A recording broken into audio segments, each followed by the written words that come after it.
Madam Clerk, can you confirm when the meeting is being live streamed?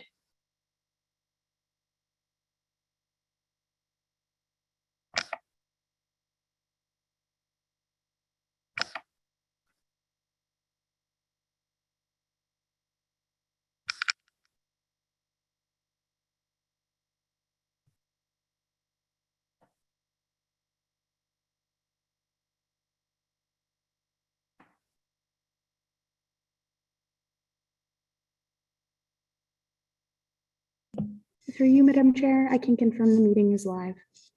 Okay, great. Thank you very much. Okay, everyone. Welcome to today's meeting of the Community and Infrastructure Services Committee. The City of Kitchener has aligned with provincial changes to COVID-19 restrictions, and City Hall is now open for in-person services while appointments are still being encouraged.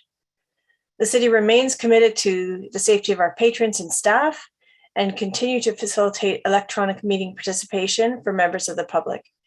Those people interested in participating in future meetings can register to participate electronically by completing the online delegation registration form at kitchener.ca/delegation or via email at delegation@kitchener.ca. For those who are interested in accessing the meeting live stream video, it is available at kitchener.ca/watchnow.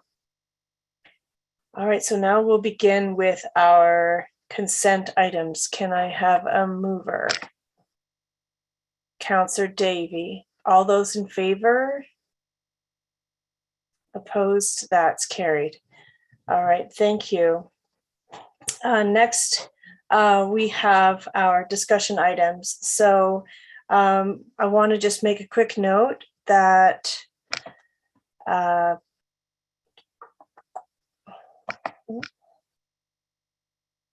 the first item on the agenda has been switched from the original agenda package. So we will be dealing first with 4.2, growth-related funding tools, the cumulative impact assessment.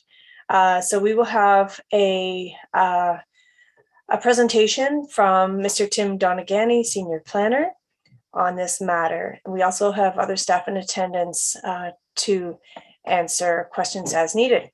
Welcome, Mr. Donagany. Thank you, Chair Marsh. So as Council is aware, now or in the near future, the city is considering new or updated tools to support the growth of our city. Updated development charges were approved on May 30th. Parkland dedication bylaw is before you this afternoon. And in the near future, we may consider community benefits charges and inclusionary zoning for affordable housing. While we know that these city services are essential to support vibrant and complete communities, we also understand that the application of these tools in quick succession may have potential to impact the development community, their ability to deliver new housing, and potentially affect affordable housing. We know housing affordability is one of the key issues for this city and this council. In order to help us navigate this tension in a quantitative way, staff have retained N. Berry Line consultants, land economists, to help us navigate these issues. I'd like to introduce Matthew Bennett and Joe Chipman to share their insights and their high-level findings.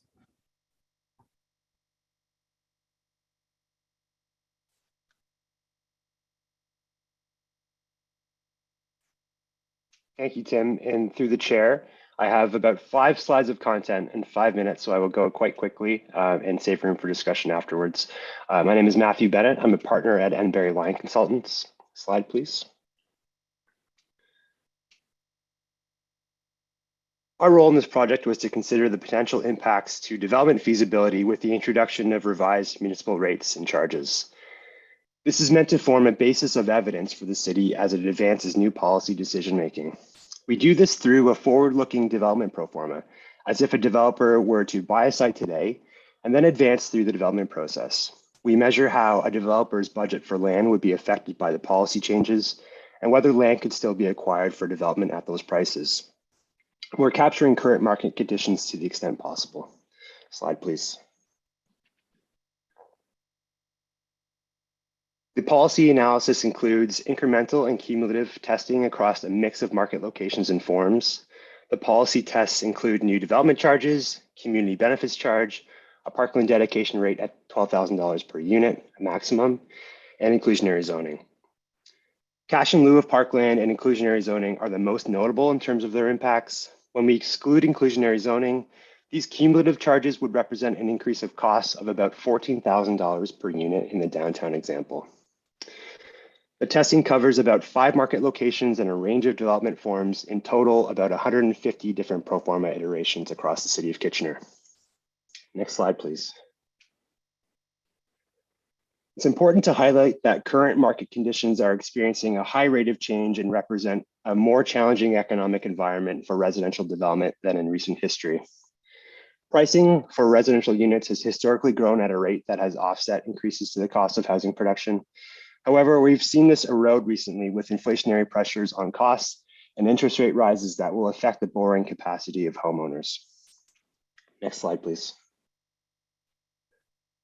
So, key findings from the work. This is a challenging economic environment to increase fees. However, the impacts vary widely by location and built form. They're geographically uneven based on variation in market pricing, variation in building typology and development costs, and also the applicability of tools. In some cases, inclusionary zoning would not apply because these sites are not within a protected major transit station area location, or community benefits charges wouldn't apply given the scale of development. On an individual basis, again, the impacts from parkland and inclusionary zoning are most significant, but strong market areas cope best. So for high density development in the downtown and for lower density forms in suburban locations, we do not forecast impacts that would jeopardize development viability. We see the most challenging financial results in emerging central neighborhood high density locations where project costs are high and pricing is relatively weak. And in all cases, purpose-built rental would fare worse than ownership. Next slide, please. So considerations for advancing new policy changes. Our recommendations include a transitional phase, and we think that's essential to allow time for in-progress development to proceed.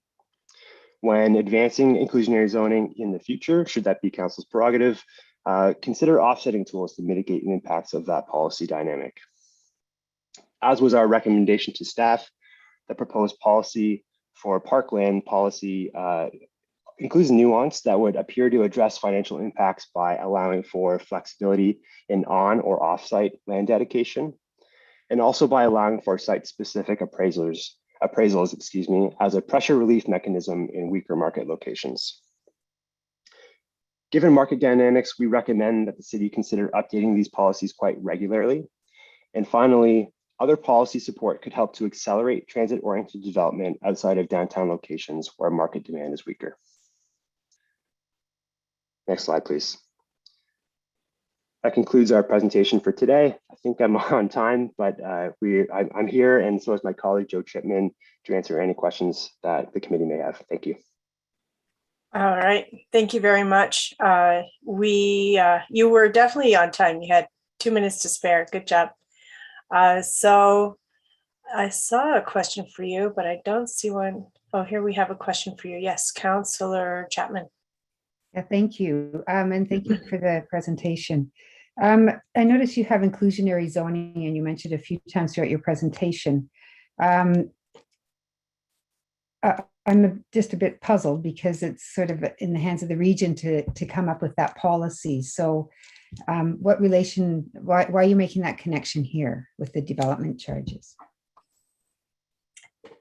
Well, perhaps we can jump to staff to clarify. Well, I don't know who wants to take that one, but it's not the region. We are waiting on the region for their official plan to be confirmed, but as far as I understand it, it's the lower 2 municipalities that are working in conjunction on that policy. Right. Yeah, no, I get it. We apply it, but we're sort of at the disposition of the region right now, right? Okay, to move so forward. sorry, let's ask an expert. Who wants to take that?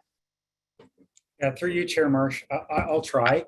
So as you explained, we are waiting on the region to delineate major transit station areas, protect the major transit station areas in their regional official plan and have that approved by the minister prior to our ability to implement inclusionary zoning. Once those transit station areas are delineated, the city is the approval authority for that policy. The reason why these 4 tools were all considered together is because they all have implications on development pro formas, and they're all happening potentially within the same 2-year window. So we thought it important to consider not just one-off, what's the impact of one policy or another on development pro formas, but given the broad change that we see happening potentially over the next 2 years, how can we consider those implications together so that the last one out of the gate isn't left holding the bag, so to speak. Okay, thank you. Okay, thanks very much. Actually, so there don't appear to be any further questions for you at this time, Mr. Bennett and Mr. Chipman. Let's see here. We have delegations in addition to you. And so I was remiss at the beginning to note that delegations need to be reminded that that you will be made a panelist prior to your name being called. And once you've joined the meeting, you will have access to your microphone and camera. Please leave your video or camera off and your microphone muted until you are called upon to speak. And just a reminder about conduct: we don't interrupt counselors, staff, or other delegations. We don't make any derogatory statements about counselors, staff, or others. We always keep our cameras off until it's appropriate, and we don't tolerate hate speech or defamatory comments. So one last reminder for delegations: please just don't take any offense if following your presentation there are no questions from council, because right now it's our time to really listen and reflect upon the opinions and ideas that are shared with us from our community members. All right, so our first delegation on this topic is Mr. Steve Burrows. Hello, Steve, welcome.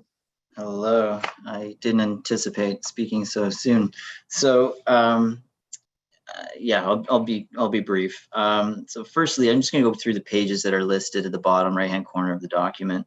So page 261, which is the opening page, they say there that, well, they're basically confirming that they've only looked at a limited number of impacts, and there's a number that I think they're missing that need to be considered here.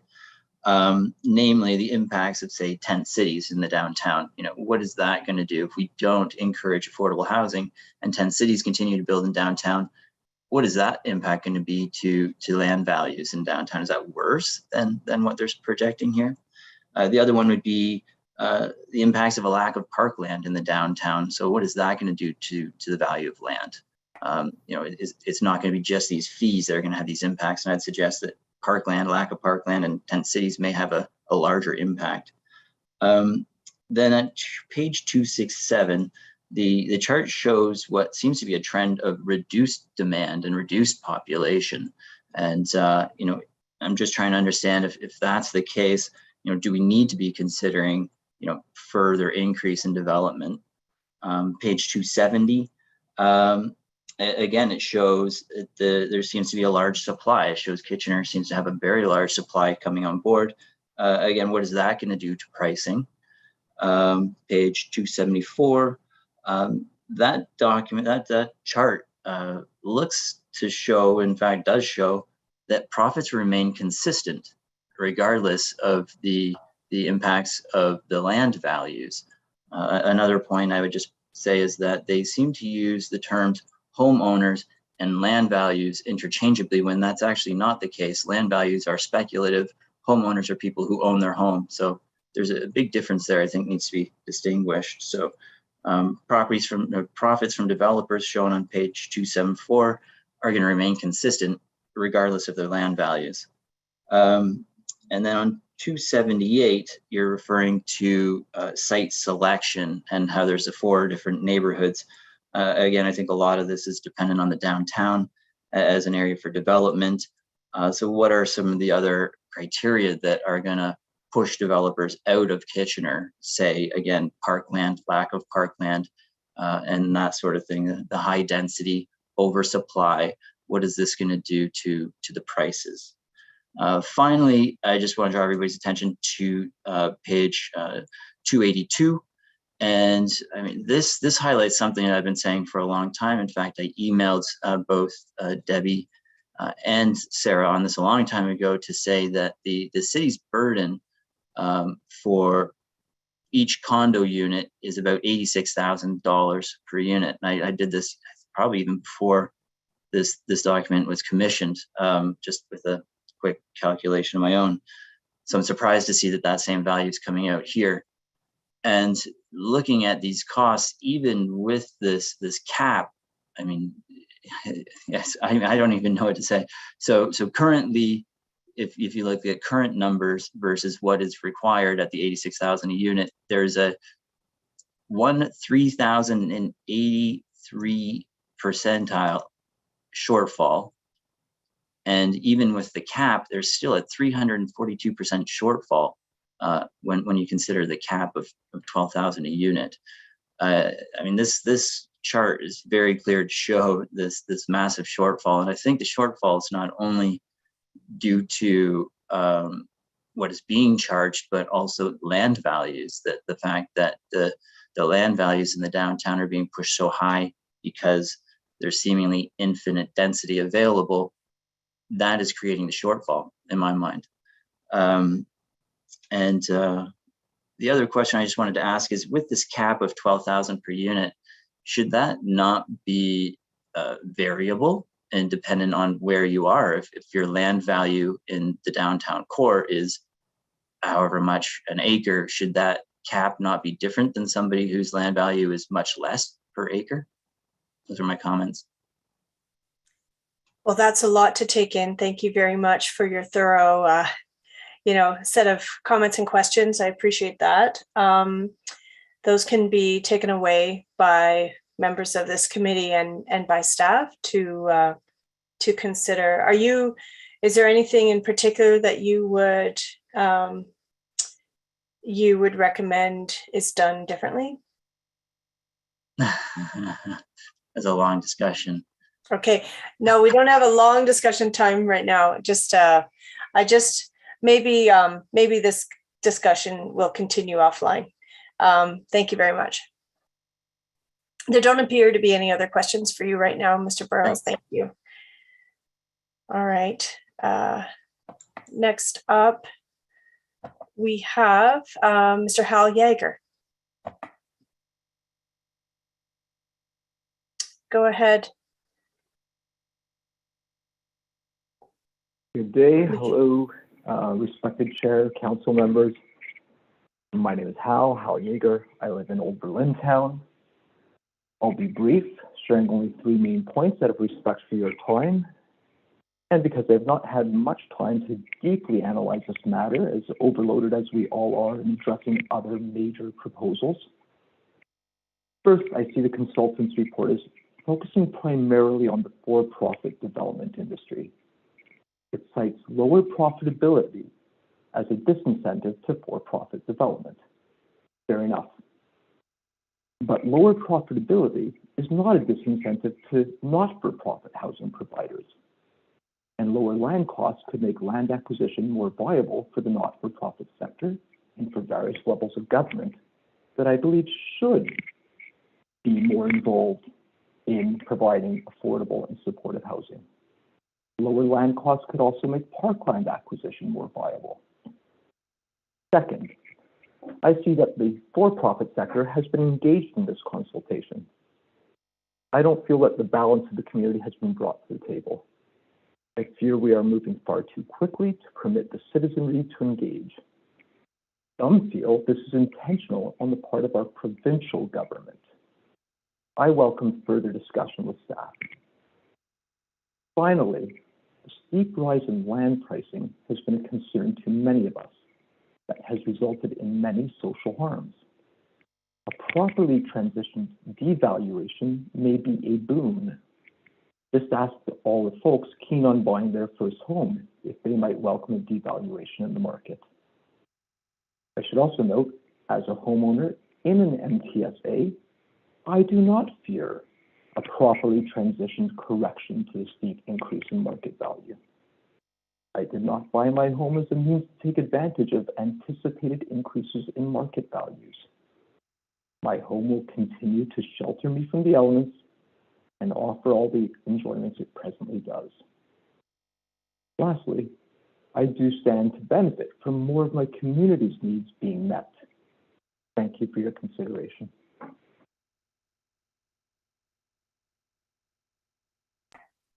Okay, thank you very much, Hal. There are some questions for you, starting with Mayor Verbanovic. Thanks very much, and thanks, Mr. Yeager, for coming in today and sharing some thoughts and ideas around this. I guess, you know, as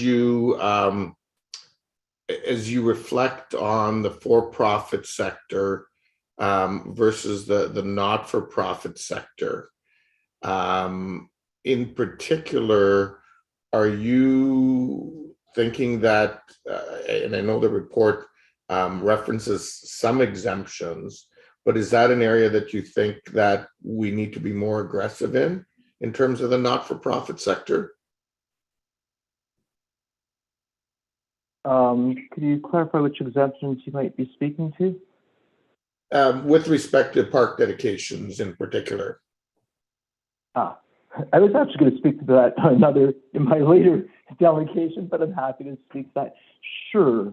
I have no problem with seeing the not-for-profit sector not be burdened with the parkland dedication fees, either in part or in whole, so long as those fees are still made up by the general populace. I don't want to see the parks be diminished and the parkland be diminished. I think anybody who's in affordable housing needs to have the same amount of park space near their home as any other citizen.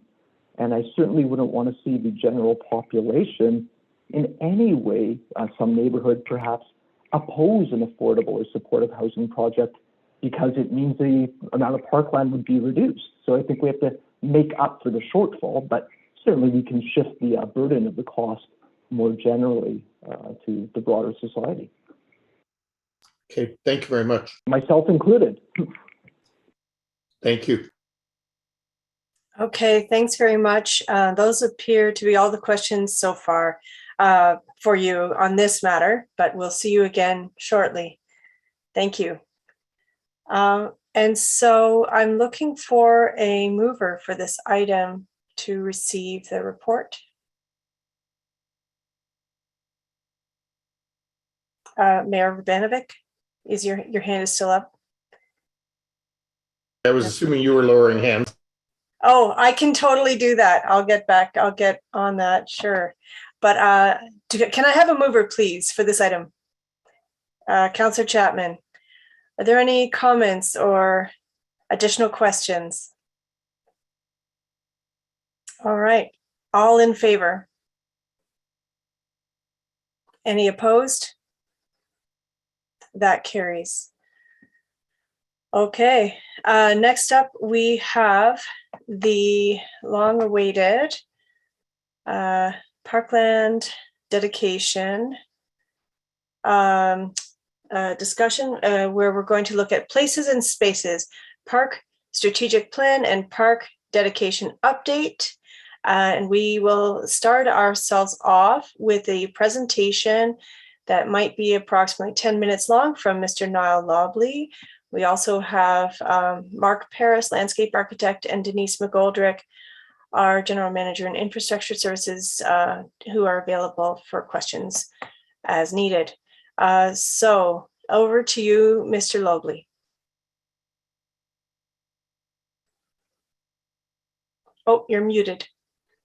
I apologize, my mute button was buried, so thank you, clerks, for bringing out the presentation. So good afternoon, members of council, and it is my honour and pleasure to be here with the first part of Places and Spaces, an open space strategy for the City of Kitchener. This has been an amazing team effort so far, from your input to the dedication of a wide selection of staff from across multiple departments, divisions and teams at the City. And I want to acknowledge the phenomenal efforts of that combined team. You're going to hear from both Mark and myself in the presentation, but there are many, many other staff that have contributed, and they're here today to help answer any questions you might have. Spaces is truly a made in Kitchener parks plan, and paves the way for future decades of parkland provision in the city. A year ago, you told staff in a strategic session to go beyond staying the course and to stretch the city and even to be ambitious and challenging in the goals that we set through spaces. You told us to not discount parkland provision, and if we do, to do so to support affordability. I genuinely believe that your staff team has done just that in spaces. Next slide, please. A staggering more than 22 million visits are made each year to Kitchener's parks and open spaces. They contribute to at least 7 of the 17 UN SDGs, and they support many of the other 10. Parks are one of, if not the only, completely free to use recreational space in the city. No entry fee is required, no special equipment, clothing, or experience is needed to access these spaces. And they are at the heart of every community in Kitchener. They form the glue that binds community together. Parks are the spaces between the places where we go to relax, where we recharge and we reconnect. We have already connected with more than 5,000 people since we started our Places and Spaces journey. And the space that makes up our parks and open space system is the foundation upon which Places and Spaces is built. Next slide, please. And we have an enviable system of almost 200 parks and open spaces across the city. Parks range from our large legacy sites like Huron Natural Area and McClellan Park, to neighbourhood parks like Schaefer, Parkvale, Hidden Valley, to city parks like Upper Canada and Brighthop, to passive spaces like our many, many kilometres of multi-use trail and informal hidden spots like Monarch and Steckley Woods. Over half of our parks and open space system is protected environmentally significant sites, contributing to an urban biodiversity reserve, and the balance is spread across our planned park system, with mown grass, sports fields and play equipment being typical characteristics of these spaces. These local parks serve our communities on a daily basis, and on average, we have about 10 square meters of that local park space per person. Next slide, please. This puts us fairly squarely in line with what others are doing. Sorry, could we move to the next slide? Thank you. That puts us fairly and squarely in line with what others are doing, both locally and across North America. It is always difficult to compare parks. We all define them slightly differently, but we have broadly a similar type of park and broadly similar amounts of park to many of our municipal neighbours. In spaces, we suggest that a citywide target provision be to maintain the current average local park provision, 10 square metres per person. And that also lines up fairly comparable with many of our municipal neighbours. There is no universally accepted right amount of parkland. That is as unique as the communities within which those parks are located. But based on our review, 10 square metres per person seems to be about average in respect to Canadian municipalities. Next slide, please. But in doing spaces, we dug a little deeper to see how equitably spread these parks are. And this is where we see a more challenging story start to play out. Looking at communities that are above and below the current average of 10 square metres per person, we see that while many communities in Kitchener are close to or above average, there are a sizable number where they are deficient compared to this average. Supply varies across the city. I'll now hand over to Mark. Thank you, Alan. Good evening, Council. So, sorry, previous slide. I'll finish this one. These are Kitchener's community's boundaries with the relative local park supply, as Niall mentioned, per resident compared to the total average. Now, this isn't intended to be read in detail this evening, but rather indicative of the distribution challenge, again, that Niall mentioned earlier, with the green communities being above the average of 10 square meters per person, and the gradient below yellow and red being degrees below that average.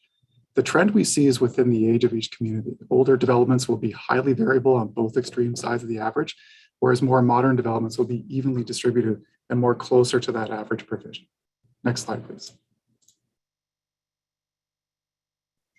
The distribution inventory of our current parks forms part of the space's current state of parks, along with identifying and measuring the tools we have in place today to create those same parks. The strategic part falls under the future park development section, using the knowledge of the inventory of what we have now to identify park needs, the limits of these tools in place to create parks, and updating them to align with the inventory targets and objectives. So what that means is a comprehensive parks plan that supports policy and a policy that enables that parks plan to succeed. Next slide, please. And we can summarize the findings of both the current state and future park development in 3 figures here, some of which have been mentioned already. Our current provision is, on average, 10 square meters of local park per resident. 100% of our modern parks are and have been created or funded through the development process. And lastly, the target provision, on average, will be 10 square meters of local parks per resident. Although the target is the same as the current average, maintaining this provision still requires significant growth as the city continues to grow. Next slide, please. And prioritizing that and where those parks grow occurs from a parks perspective has been identified in spaces. We combine objective equity metrics and existing provisions to form a hierarchy of low to critical needs in parks. This is an important tool to determine immediate acquisition needs versus mid to long-term acquisition needs. Although this chart doesn't prioritize some communities over, it does prioritize some communities over others. It does so only based on the timing of targeted park growth. Developments that provide parkland, particularly greenfield areas in the city, will continue to do so regardless of the priority within spaces. Next slide, please.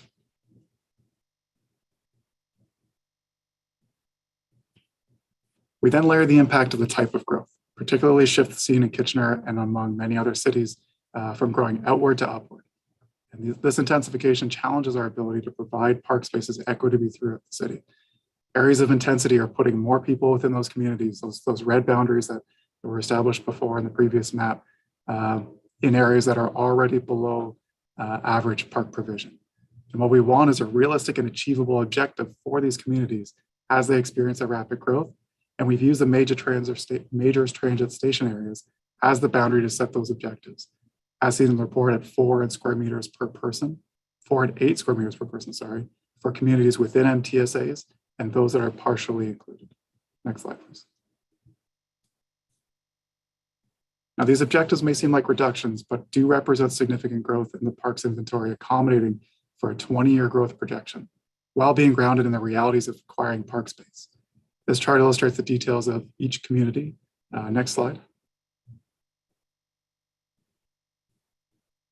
But what's important to pull out of this information are the communities within the objectives of the 4 and 8 square meters per person categories. They still require significant growth in local parks between 1 and 2 hectares in each community. And so in more practical terms, this is about 1 to 3 meaningfully sized parks acquired and developed within the next 20 years for each community to reach these objectives. Next slide, please. And how we achieve these parks, at least to date, has exclusively fallen to development and the requirements of park dedication, the 2 most impactful types being subdivision and site plan. And we can update these tools to reflect the goals of our park system and do so within the limits of provincial legislation. We'll update our practices for all new subdivisions to provide parkland at the lesser of 10 square meters per person target or the Planning Act maximum of 1 hectare per 300 units, just to ensure that we maintain our targets while remaining within the limits of legislation. We'll update our cash in lieu of parkland dedication policies to reflect current market trends and maintain the link between new residents and parkland. The values listed are the ranges that typically be applied to various types of development, with a cap rate at the highest end as previously presented as a development impact mitigation. And what this reflects on is what we're asking new developments to provide parkland up to and not exceeding our city's current park provision average. Next slide, please. And for this, I'll turn back to Niall. Thank you, Mark. So what does this ultimately mean? Through spaces, we have identified that while we have been very successful in building parks within Kitchener, as Kitchener has grown outward, we are facing challenges as Kitchener starts to see intensification as the dominant form of urban growth. This growth is going to happen in communities that are often already challenged for park space. We have identified the tools that Kitchener uses to secure new parks, and based well within the provincial planning regime maximum rates and targeted to meet the unique needs of Kitchener, staff have proposed a new parkland dedication bylaw and policy to help support continuing Kitchener's forward-looking approach to securing parks for communities that will call the city home in the future. These fees are a significant increase. We are playing catch-up on a 12-year-old bylaw and eliminating a significant exemption. but parkland dedication remains one of the smallest costs of development. And when compared to the price of a downtown condo parking stall of between $40,000 and $80,000, we believe that through Spaces and supported by the revised bylaw, Kitchener has the tools and vision to ensure a complete community with parks embedded within it for the next generation and future generations of Kitchener's residents. With that, thank you.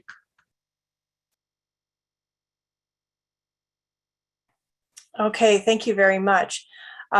So I do see some hands up, and I've noted who you are. Do you have urgent questions now, or do you want to queue back in for after the delegations? I just had an amendment to the motion, to the report, but I'm happy to queue back in. Okay, sure. Do you want to share that in the meantime with the clerk and yeah, and just have it ready there? They have it, yeah. Okay, thank you. Okay, great. So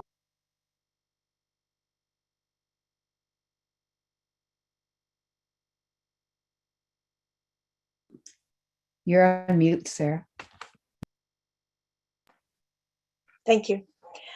So we've received many written submissions, specifically from Hal Yeager, Brandon Carter, Sheldon Attos, Scott Patterson, Robert Howe, Sam Mercury, Nancy Smith, Tommy Rakic, and Catherine Owens. And today we have about 8 delegations. So first up is Ms. Peggy Nichols. Welcome, Ms. Nichols. Thank you very much. Respected Chair and Council members, I'm here to speak to you on behalf of the Victoria Park Neighbourhood Association's Development Committee about the need for expanded parkland in downtown Kitchener and other parts of the city. We wanted to start by sharing the 4 priorities of our VPNA Development Committee. We believe that they will resonate with you since they are reflected in many of your guidelines and reports. Like you, we promote sustainable and livable development around Victoria Park and in the city as a whole that ensures a supply of affordable homes, balances green spaces with development, develops with climate change in mind, and includes the, next slide, please, and includes the community as an integral part of the development process. Next slide, please. Today, we're focusing on one priority, one of our priorities, that of green spaces and parks. What are our concerns? First, with the rapid pace of development and population growth in downtown Kitchener, where will we find park space to accommodate all of our new neighbors? Second, given the skyrocketing cost of land in downtown Kitchener and the cash in lieu exemption that's been in place for such a long time, how will we fund new parks? Next slide, please. We looked into this for downtown Kitchener and read the Spaces report. We quickly realized there were other areas in the city that were also critically short of parkland, and that this needs to be remedied as soon as possible so that all neighborhoods in our growing city have the parks we need to thrive, and that land too, before that land too is lost to other uses. Next slide, please. We who live in downtown understand the need for and even welcome urban intensification and densification. Like you, we want to protect the surrounding agricultural land and natural spaces that we in Waterloo value and will depend on with the advent of climate change. The VPNA Development Committee recently delegated to the Regional Council, and our letter was copied to all of you, in support of option 4, recommending the highest level of urban intensification possible to protect our countryside line. Next slide, please. As councillors, you wisely declared a climate emergency on June 26, 2019, so we know that you share our concerns about the environment and that green space helps to mitigate climate change and provides essential protection from rising temperatures. Next slide, please. Parks play an essential role in shaping an active, vibrant, and livable community, supportive of mental and physical health and wellness. The Spaces report notes the most important parks are within walking distance, usually no more than 500 meters from where people live. Next, parks often provide opportunities for gathering spaces and connecting that fosters social cohesion. The city's renewed commitment to equity is reflected in the Spaces Report's concern with ensuring equitable access to parkland. From my own work experience in inner cities, I know that going to the park or local splash pad is one of the few affordable options for low-income families who don't have a backyard, a cottage, or money for vacations outside the city. For this reason, we're glad to see the Spaces Report is prioritizing communities in high and critical need of parkland, particularly in the downtown core and areas of lower income. Next, please. Anyone walking along King, Victoria, Queen, Weber, or other major streets in downtown Kitchener can see the increased demand for parkland that comes from infill with dense vertical forms of development. Thousands of new apartment dwellers are moving in and looking for spaces to meet outside with their friends, picnic in the park with their families, or walk with their dogs. This photo is Station Park. The privately owned green space in the foreground is destined for development. The pace of intensification is eliminating the few remaining potential parkland locations. Next, the pace of intensification is also crowding existing parks. The success of the city's development aspirations has outpaced its ability to provide the necessary parkland where growth pressures are highest. I took this picture on a Sunday a couple of weeks ago, and the park was packed, which is wonderful, but I just don't know where all the new people are going to go if we don't provide other parks. For all these reasons, we are here to urge support for the motions being brought by Niall Lobley in the Spaces Report. We especially, and I hope you've read those because he didn't mention them in his presentation, but they're really important to know. We especially support the additional motions being presented by Councillor Chapman in a couple of minutes. First, that prior to the sale of any city-owned property, such land be given equal consideration with affordable housing and economic development for use as parkland in any community having a high or critical need for parks. And we are certainly not suggesting that parkland is more important than affordable housing. We don't think that the two can actually be separated. The downtown, next slide, please. Sorry, and the next slide, please. I got a little behind. That downtown exemptions for parkland dedication be immediately removed. That given the years of exemptions that developers have benefited from an exponentially increasing cost of land in the downtown area and the need to purchase parkland, that there should be no exceptions to this rule. We do not support the transition provision of the draft park dedication bylaw, which continues the practice of underfunding parkland in the city by exempting a number of significant developments. We think the capped parkland dedication rate, $11,862 at the maximum, being recommended in the Spaces Report, is not high enough, and that reducing this rate would perpetuate the practice of favoring developers over community needs. Finally, we support the motion to direct staff to investigate and bring a report to council before the 2024 budget cycle on other ways in which parkland acquisition might be advanced and funded, including exploring tools such as a special tax program that would support the Parkland Reserve Fund to acquire parkland above and beyond the tools proposed in the Spaces and Parkland Dedication Bylaw. We thank Council for the opportunity to present today and look forward with anticipation to your decisions. Okay, thank you very much. We have some questions for you. Councillor Chapman. Yeah, thank you, Peggy, for coming in. Do you have any suggestions or ideas of where, like in the high need areas or the critical areas? I don't know if your group has done any work on looking at some potential parkland areas or where that's going to come. I mean, you acknowledge that there's all this development happening in the core. So I just wondered if you had any thoughts or if you had suggestions. Yes, actually, on May 17th, we held a neighborhood summit with all of the neighborhood associations that abut on the downtown area to get their ideas on, what they liked about the Spaces Report, what the gaps were, and what ideas they had for, a green space in their areas.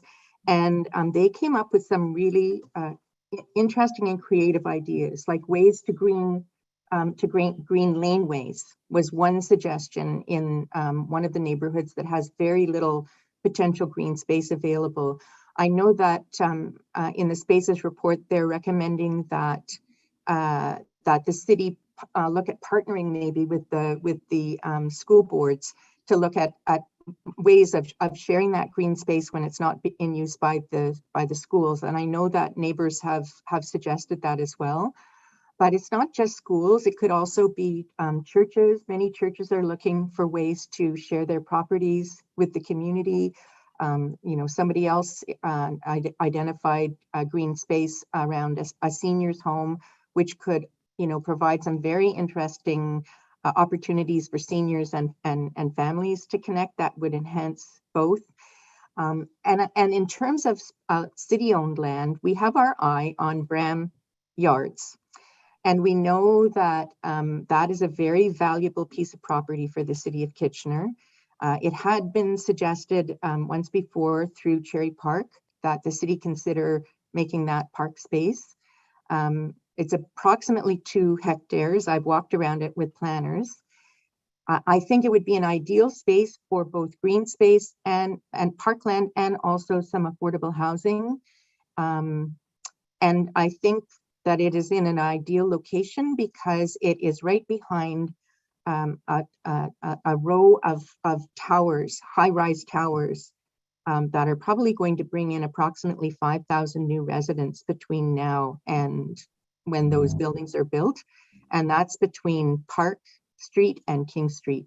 So that space would be ideal, I think, for a lot of the people that are going to be living in those buildings, and would help to take some of the pressure off other parks in the neighborhood that are really getting packed in high use times, and hopefully some of the city's parking lots as well in different spaces. And I'm sure that the Parks Department has got some great recommendations.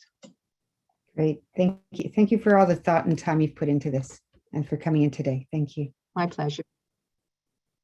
Okay, thank you very much. Mayor Verbanovic, you're next. Thanks, Chair Marsh, and welcome, Peggy. And what a wonderful presentation. Really appreciate all of the thought and the insights you've provided. Just one of the things I'm wondering about is, has the group reflected on is there sort of an ideal type of park or size of park that you think we should be looking at? Some of the lands that you just mentioned are bigger in scope, some are smaller, or do you think that we actually need a range of options to be considered? I guess I think a range of options is really good. I was in Toronto recently and was looking at it with a very different lens. Now that I've started looking at development and high rises and needs for parks and those kinds of things. And I was amazed to see in the downtown area, the space that has been allowed for trees. There's a park right on the corner, right opposite the ferry terminal, or there's a space right opposite the ferry terminal, which has got to be like hugely valuable land. And the city has decided that they need to turn it into park space. So I recognize what a challenge this is. I think that the park spaces that we have, so I think they need to be kept as green as possible. Vogelzang Green, I think that you should change the name. I don't think it's green anymore. I used to eat my lunch in that park, and it was a lovely little green oasis. And I understand the idea of trying to create a different type of a space.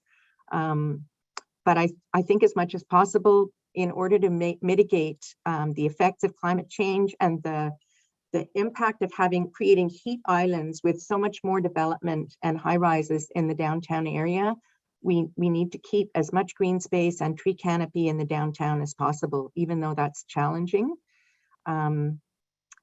I know that the spaces the Parks Department have, I think they've said that approximately 3 hectares is an ideal size for a park, for a local park. So, but that may not be, you know, I think that that would be possible in the Bram Yards. But, you know, I think that turning a smaller parking lot into a green space in an area where there really isn't anything close I feel like people will take what they can get.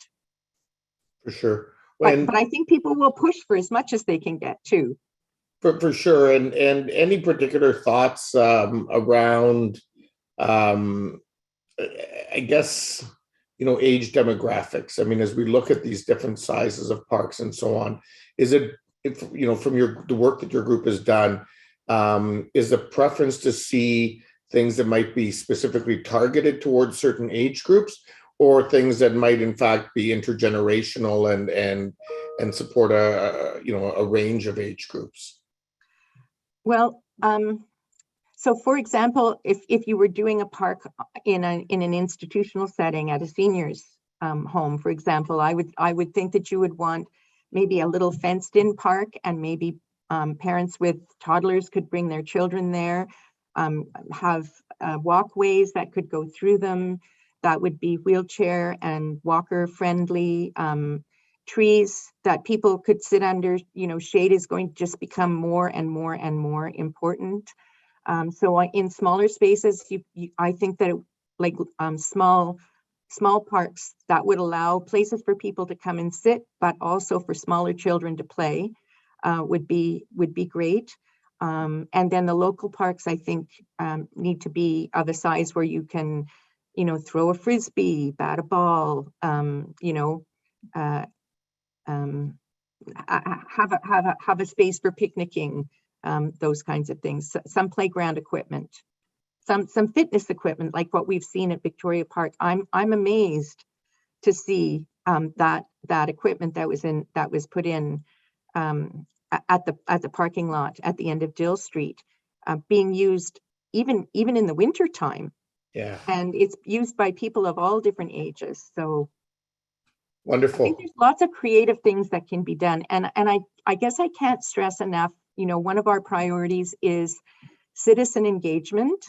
And I think that citizens have some creative ideas that staff don't necessarily have and the council don't necessarily have, because we live in the neighborhoods and we know the spaces and we can see the little areas behind city buildings that no one is really using, that would make great dog runs, for example.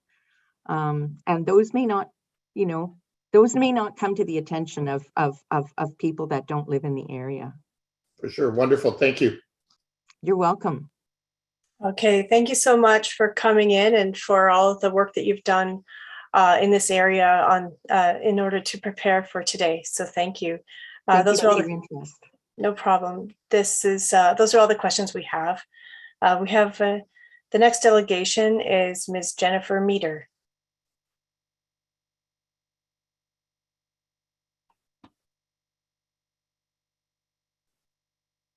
Welcome, Ms. Meter.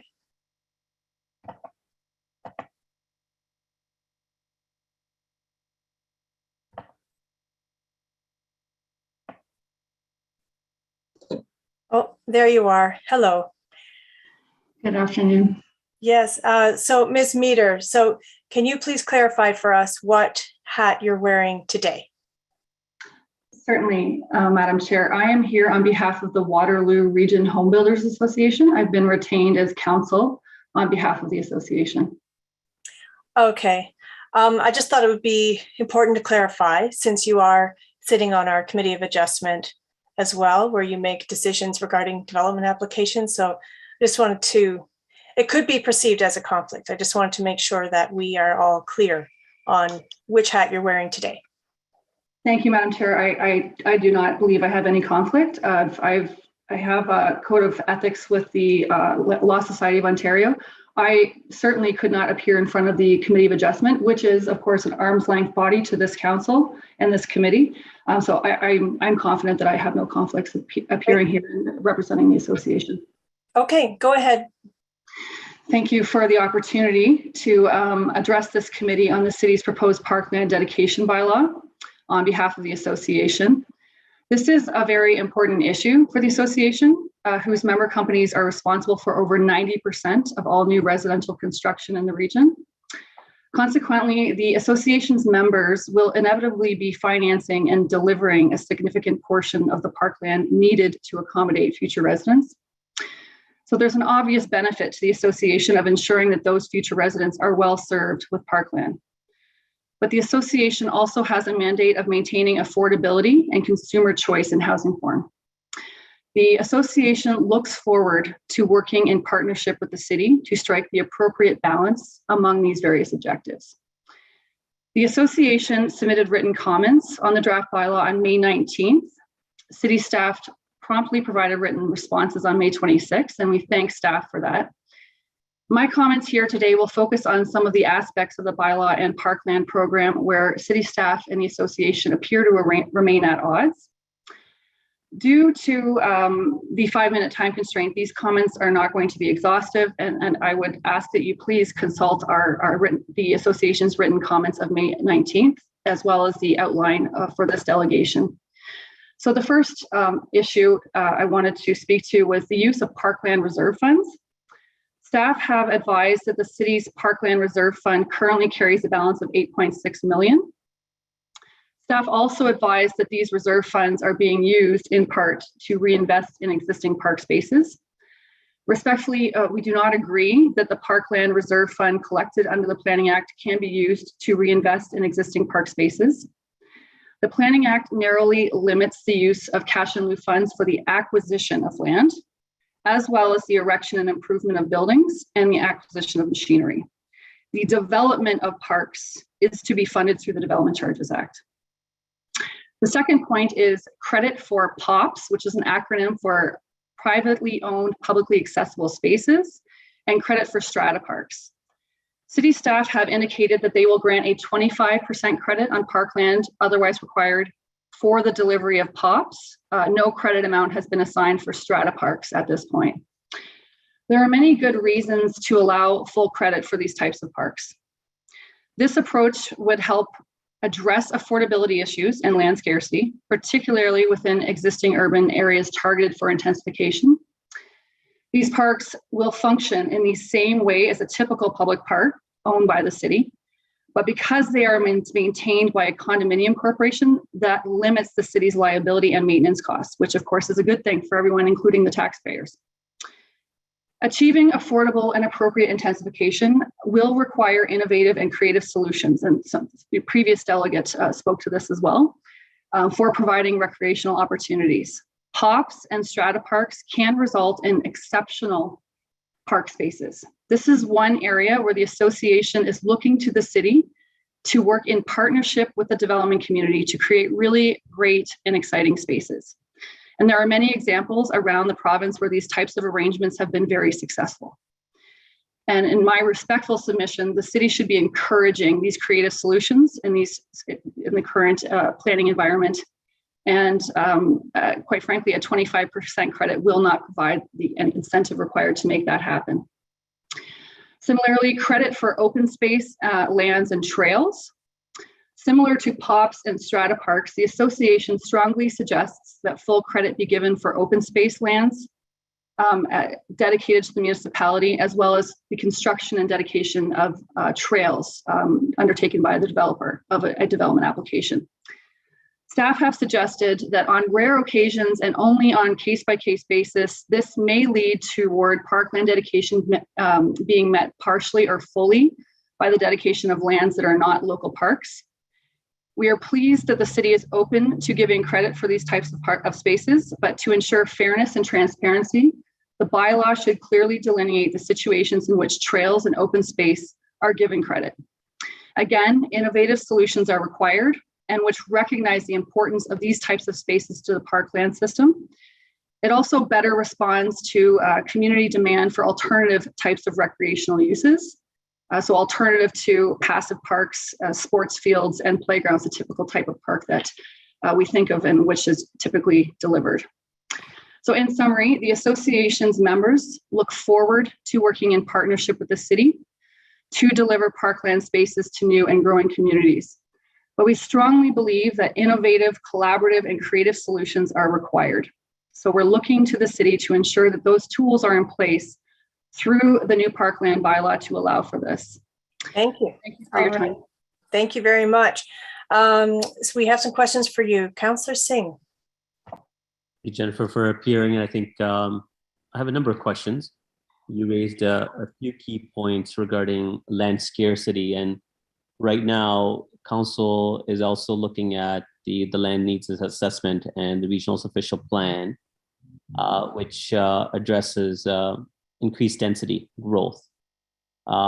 With that scarcity of land and perhaps the direction that council may go with recommending higher density targets, would that exacerbate the problem in your mind, or how do you think that will play in part with how land needs assessment is considered related to parks, especially within our built-up neighborhoods? Thank you for the question through you, Madam Chair. I do believe that it will exacerbate the problem for a few different reasons. You heard through staff's presentation that it's typically the older built-up communities that have already have a problem with the amount of park for existing residents. So once you start adding in high intensity residential development, more and more residents, the per capita amount of parkland available in those already struggling areas goes down. So again, land costs go up in those areas, and the cost to acquire public park in those areas becomes problematic. I think this is all actually quite common sense. And so yes, again, another very good reason to look at alternative ways of delivering parkland. So is the current recommendation missing those key points? Well, again, to the extent that credit is not being given for these alternative forms of parkland, yes, it's not addressing the concern to the extent that the association thinks it's necessary. Yeah, how can that public-private partnership per se play a part in ensuring that we have adequate land for development, which talks to affordability? Well, at the same time, I think some of the words that you used was ingenuity, right? Or using, something that's out of the box thinking. And when we're talking about public spaces, and something that you referenced was privately owned, publicly accessible spaces. How do you think that can be intertwined to ensure that development's not impeded, but we have more public spaces available for residents as well? Yeah, first of all, again, through Madam Chair, great question. The actual delivery of what those spaces are going to look like and how they can be delivered is really going to require a case-by-case analysis of how it can be delivered on any one particular property, whether it's spaces between existing towers. There's one near the Bauer Lofts in Waterloo that I'm thinking of in particular. That's a POP as far as I understand it. Rooftop patios that are accessible to the general public is another option. And I know that's actually been explored by developers in this community in the past, unsuccessfully. So it's really case by case specific as to how those POPs or strata parks get delivered, but there's certainly opportunities, again, assuming everyone wants to work together and be innovative and creative. Madam Chair, I have one more question, but I'll keep back in. I know I'm past my time. That's fine. Thank you. Councillor Ioannidis. Thanks, Chair Marsh. Councillor Singh kind of positioned where I was going, but I just wanted to clarify because the acronym with POPs, because for those that may not understand what that means. Through you, Madam Chair, it is a weird one. It's a fairly, I'm going to say in the last decade or so, it's become commonplace in the planning world. It means privately owned, publicly accessible spaces. So it functions essentially the same as a park. It just happens to be owned and maintained privately through a condominium corporation. Okay. And do you know the definition of what a pocket park is? Me personally, sir, through you, Madam Chair, I don't think I've heard that expression before. Okay. All right. Thank you. That's sorry, Ms. Meter. That was a slightly inside joke for all of our council here, but it's not. Don't worry about it. I'm just wondering if you could just clarify for the case of a rooftop park that have you seen examples of that being publicly owned, privately owned, publicly accessible, or would it just be for an amenity space for the members of that community? No, I have seen examples of where that has arrangements have been made to have that publicly accessible as amenity space open to the public without admission. Again, I don't have the details, but I know that that particular arrangement was explored in the city in the past, but it didn't go anywhere. Mm-hmm. But it certainly is doable. Gotcha. Thank you. Councillor Singh for second round. Yes, Ms. Meter. So I'm going to continue asking questions regarding the POPs, privately owned, publicly accessible spaces. When opportunity can be created, who would manage, per se, or having seen other examples out there in the development community, who manages those spaces regarding the liabilities and then future remediation as well, or ongoing repairs?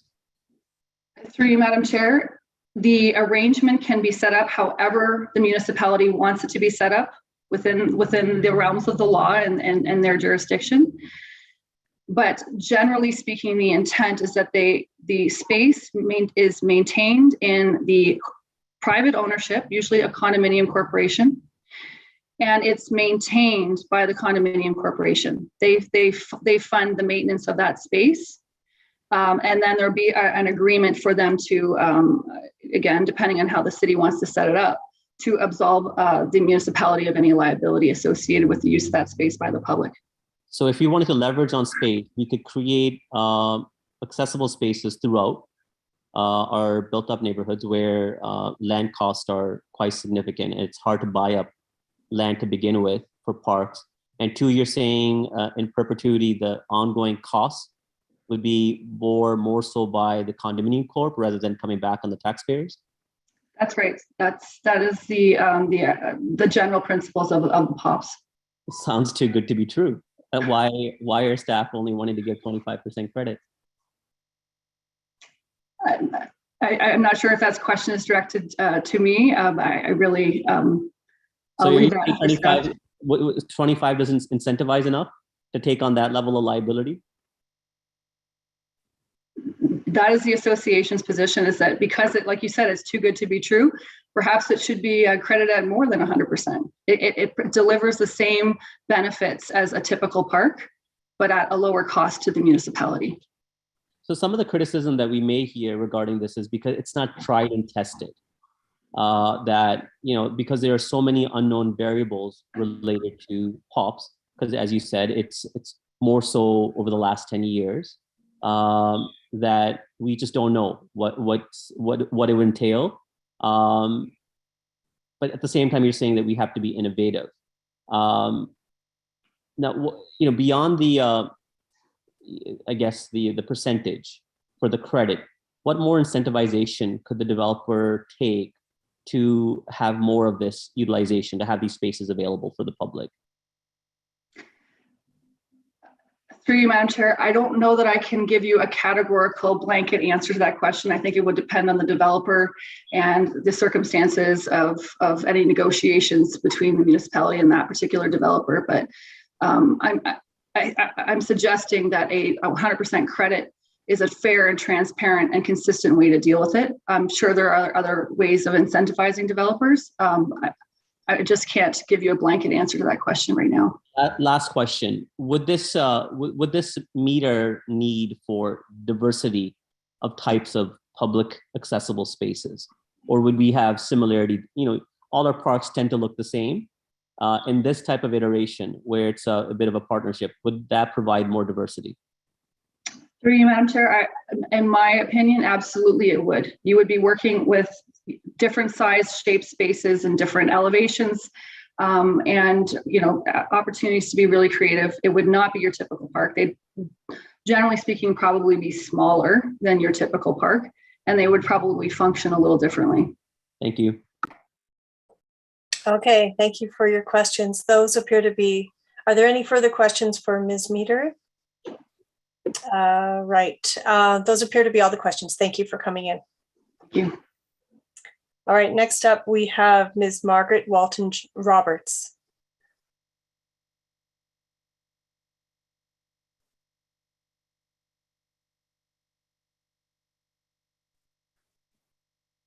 Hello.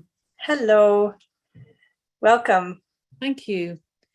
Mayor Vrbanovich, Councillor Marsh and members of council, thank you for this opportunity to speak to you.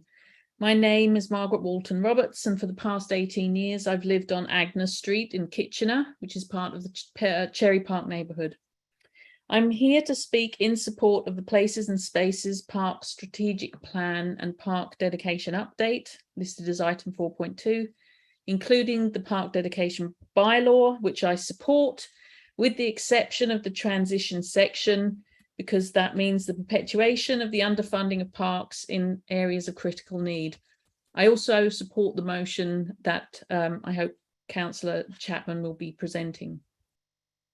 My reason to support this motion are based on the desire for Kitchener to be a livable city for all its residents now and into the future, a city that meets the aspirational aims of the Sustainable Development Goals, which include SDG 10, reducing inequalities through active inclusion of all, for which parks play an important role. SDG 11, sustainable cities and communities, which are achieved through effective planning. SDG 13, climate action, strengthening resilience and adaptive capacity of communities. And SDG 15, life on land, to promote and protect naturalized areas and their flora and fauna. While the SDGs are aimed at 2030, I want council to think beyond that to 2050. What kind of city are we creating now for Kitchener's residents of the future? As a city, we are intensifying the built environment in a manner that seems to disregard the cumulative impact of intensification and the services and amenities needed to create sustainable, livable cities that enhance social resilience and will be climate smart. We need to plan now for that future, and we need to fund that work. This is why I support the Places and Spaces Park Strategic Plan and the Park Dedication Update. And I include in that the immediate application of the Park Dedication Bylaw. Currently, many of the planning communities in or proximate to the Kitchener downtown area are identified as areas of critical need with regard to park spaces, and this includes Civic Centre, City Core, King East and KW Hospital. If we look at current planning applications to the City of Kitchener website in this general downtown area from Grand River Hospital, Union Street to Queen, they represent approximately 7,000 units.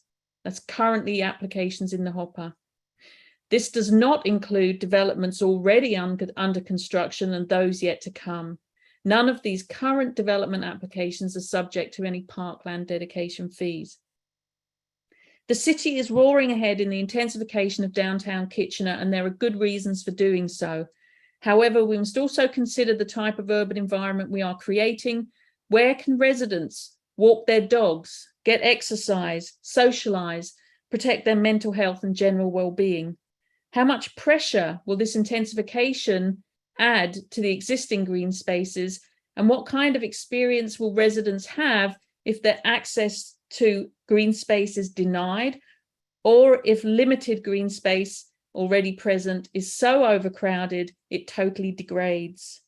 This is already evident when you visit some park, Victoria Park, during a summer weekend, as we've already discussed.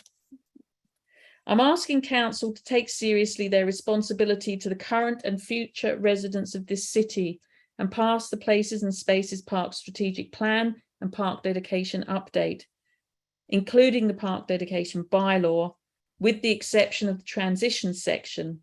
And as I said, I also support the motion presented by Councillor Chapman. Thank you for this opportunity. All right, thank you so much for your presentation and for sharing your thoughts with us. We have some questions for you. Councillor Chapman. Yeah, Margaret, thank you so much for coming in. I'm going to ask you the same question I asked Peggy Nichols, and that is, because you live in different neighborhoods, although you're both rather centric. What ideas have you had, or I don't know if you're in direct contact with the Cherry Park Neighborhood Association, but as far as parkland areas in the areas that you've mentioned of high need? Thank you for the question, and Chair, I'll respond. We did have a community summit where we invited representatives from different neighborhood associations that abutted the downtown, and we asked them that question. We asked them to tell us about green spaces, informal, formal, that they thought would be could make good spaces for recreation, small parklands. And there are lots of interesting ideas. And while the Places and Spaces report is looking at parkland, I agree that we can be innovative. For example, in the naturalization of some of the streams and the riverways we have through the city, there's opportunity to incorporate pathways. There's opportunities to enhance the trailways that we already have. I use the Iron Horse Trail on a regular basis, and it is very well used. It is a resource people enjoy, and they use in lots of different ways. We need to do more of that, and we need to connect together. It's almost like a necklace of green spaces. We need different size green spaces that service different neighborhoods, but they can be connected together so that if people want to walk or bike, they can do so. And we are getting there in some ways, but we need to keep working at that. I also very much appreciate in my own neighborhood, as I said, I walk every day with my dog. I have a particular route that takes me through Cherry Park, through Ratzinger Park, through some of the naturalized areas, along the Iron Horse Trail.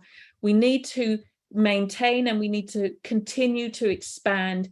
And there's lots of opportunities for us to be innovative in the types of parks that we can create. But we must plan, and we must, especially plan for this intensification that's occurring in the downtown and on these transit routes, because if you don't plan now, in 20 years' time, it will be too late.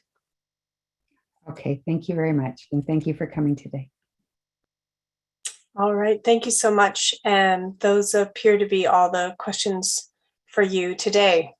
All right. So next up, we have Mr. Daryl Furston from Innate Developments.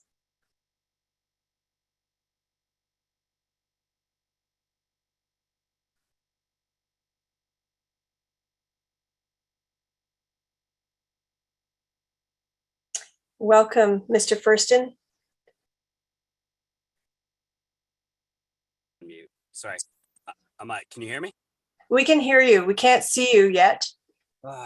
See me. There Sorry, you go. Got me? Yeah, we're good. Sorry. Running a little late from a meeting, so I'm in the car, but you got me. First of all, thank you so much for the opportunity to speak here in front of committee. I really greatly appreciate it, and I greatly appreciate the opportunity to do business in Canada and Ontario and Kitchener. And one of the things we love about doing business in this great country, in this great city, is there's rules, and we abide by those rules.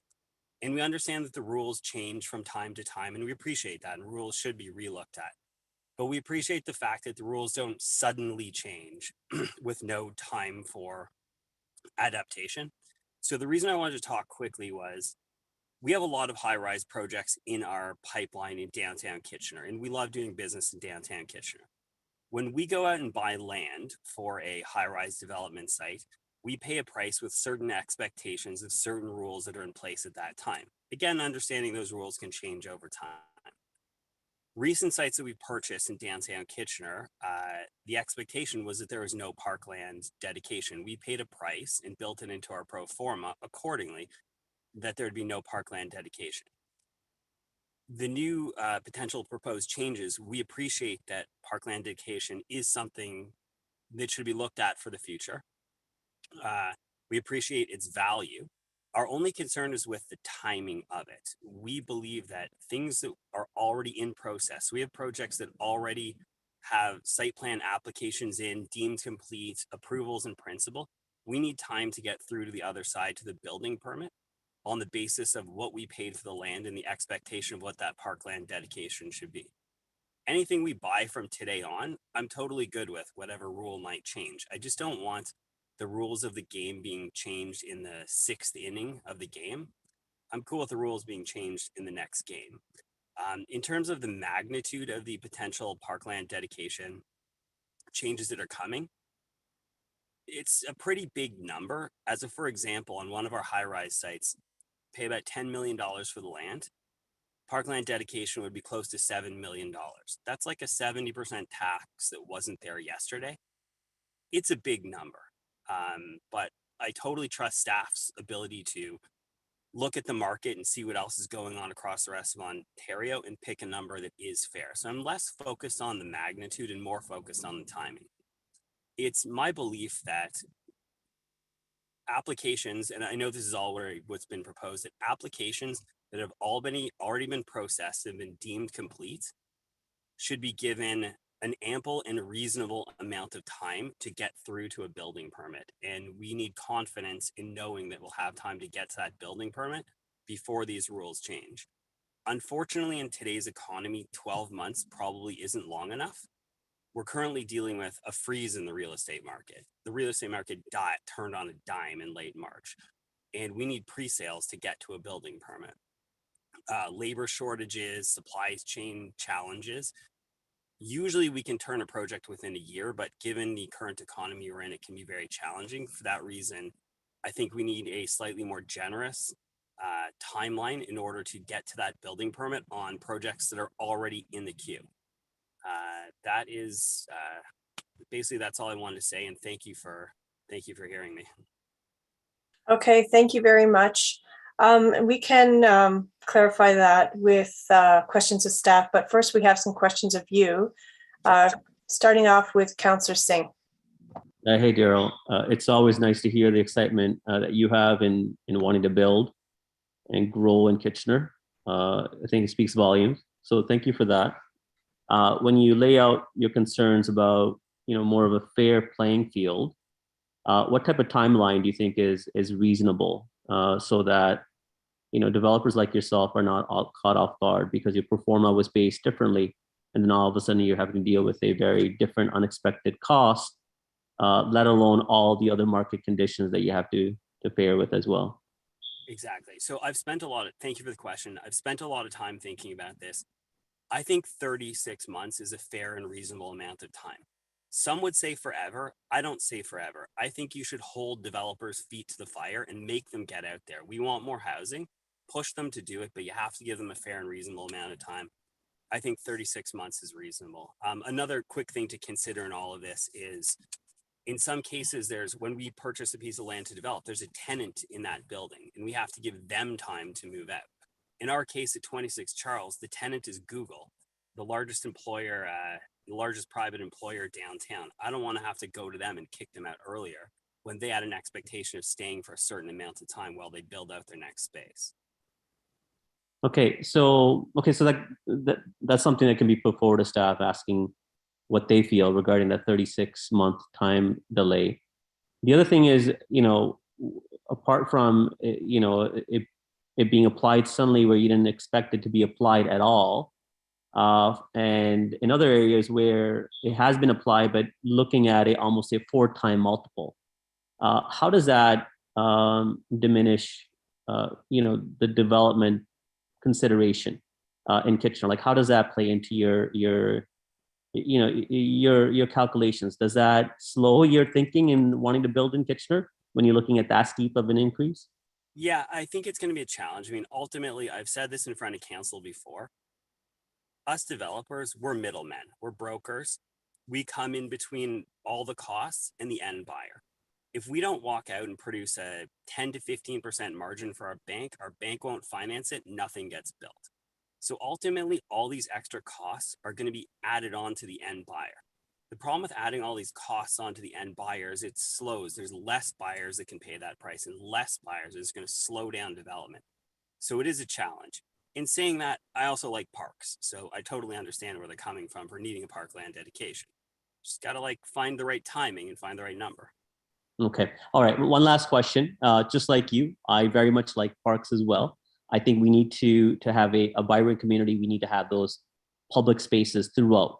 One of the things a delegation before you mentioned was, privately owned, publicly accessible open spaces. What's your mind to that as a developer when staff are recommending only a 25% credit? Is that sufficient? Is that enough to incentivize you? If not, what do you think? Because again, from your in the past, as you've delegated and hearing your comments now, you tend to be someone who sees a balance. You're not trying to just advocate on very biased point of view as a developer. You're trying to see on both sides. What do you think is a fair credit that would still incentivize and create more innovative public spaces as well? Yeah, I mean, my dad used to always say, like, don't get in a fight about anything, just split it 50-50. So we had another project in Kingston, actually, and we split it 50-50 on the parkland, and it was private use, partially in public use. So I don't know what the right number is, but I generally find when you share things 50-50, it works out well. Is 25 enough? Let me ask that. I think 25, I would say thank you if I got 25, and I'd be appreciative of that 25. No, that's what's being recommended in staff's report right now, 25. And I'm saying, is that really enough for you to incentivize? Yeah, what I'm saying is, like, I don't look a gift horse in the mouth, and I would still say thank you, but I think the number should probably be a little bit higher, but I would be appreciative of 25. Okay. Thank you, Derek. Cheers. Thank you very much. I don't see any other questions. I will just thank you for your comments that you like parks. And of course, as somebody who's very interested to build high rises in downtown Kitchener, I'm sure that all of the residents of those future condos will not only like parks, but they need parks. They need the park space too, right? And so that's what we're here for, is to try to make these good decisions. Do you have any response to that? Yeah, no, I agree. There's a need for parks. I don't know what the ratio is for parks, and I don't know if it's just simply space or it's the programming of the space as well, making them more functional and utilizing them better is important too. That's right. Yeah, I do agree. I mean, my quick thought on the history of this is there wasn't a lot of development in downtown Kitchener. The region and the city and government came together and built an LRT, and the LRT is fantastic and it's wonderful. And it suddenly spurred on development downtown. There was an exemption on parkland downtown to encourage development when no one wanted to do it. So I agree, we're past that moment in time now. Now we're interested in doing development. I think it just needs a reasonable transition. You can't sort of rip off the Band-Aid all at once, but I totally hear where you're going. Thank you so much. All right, Councillor Singh, did you have another question? I did not. I just forgot to take my hand down. Okay, that's on me. Thank you. All right, thank you. Those are all the questions we have for you. Thank you very much. All right, so next up we have Mr. Brian Prudhomme from Momentum Developments with a presentation.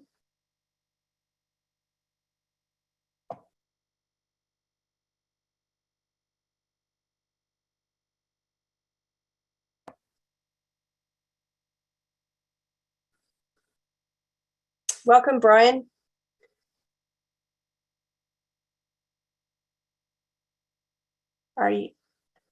We cannot hear you yet. After 24 months of this, I should remember you turn on your mute. And anyway, hello, good afternoon. Easy act to follow. I mimic a lot of what Daryl just said. Great delegation. So this afternoon, I was just sort of hoping to walk through some quantitative pieces of what we've just discussed and bore everybody with numbers. One of the things that I'm kind of focused in on is sort of that 2017 to today and beyond soft cost number that we're dealing with, right? We went from $500 a square foot in the condo market to today being $1,000 a square foot, and in a very short period of time, it was only 6 years, and we've doubled what we've seen in the past. So what I wanted to do was just kind of walk through a hypothetical development in downtown Kitchener. And I put together this sort of dirty presentation, I guess, with one slide, you know, and I just wanted to talk about it. And some of my assumptions are quite simple. Today's land values being about, you know, 12 million bucks for a quarter acre property in downtown Kitchener. It's kind of where we're at, you know, 15 to 20 million bucks an acre for high density housing. And sort of when I'm talking about soft costs, I want to talk about, you know, I want to talk about yesterday, I want to talk about today, and I want to talk about tomorrow. And I think I've highlighted this in the slide. Affordable housing is something obviously that we're all concerned about and need to address. And so one of my assumptions in this slide is that in the future, our affordable housing contribution through inclusionary zoning will be 5% at 350 bucks a square foot. Condo market today, hold your breath, it's at 1,015 a square foot. So yesterday being the sunset of March of 2017, when all of a sudden, you know, building permit wasn't in, you were staring down $27,000, $28,000 a door for development charges. At that time, I threw my hands up. I thought it was nuts. I thought, oh my God, how are we gonna, you know, sell units in this market? Lo and behold, we did, but it was almost $11 million hit to a project that I assumed to be $400 a door, or sorry, 400 units a site on that 0.7 acres in a high density location. So we absorbed that. Today we're looking at you know, the parkland dedication fee, and rightfully so. That's today's issue. So on that same site in downtown Kitchener that you paid 12 million bucks for, and you're gonna develop 400 units on, you're gonna pay $12,000 a door. It's gonna be $4.8 million. That's gonna be your parkland dedication cost.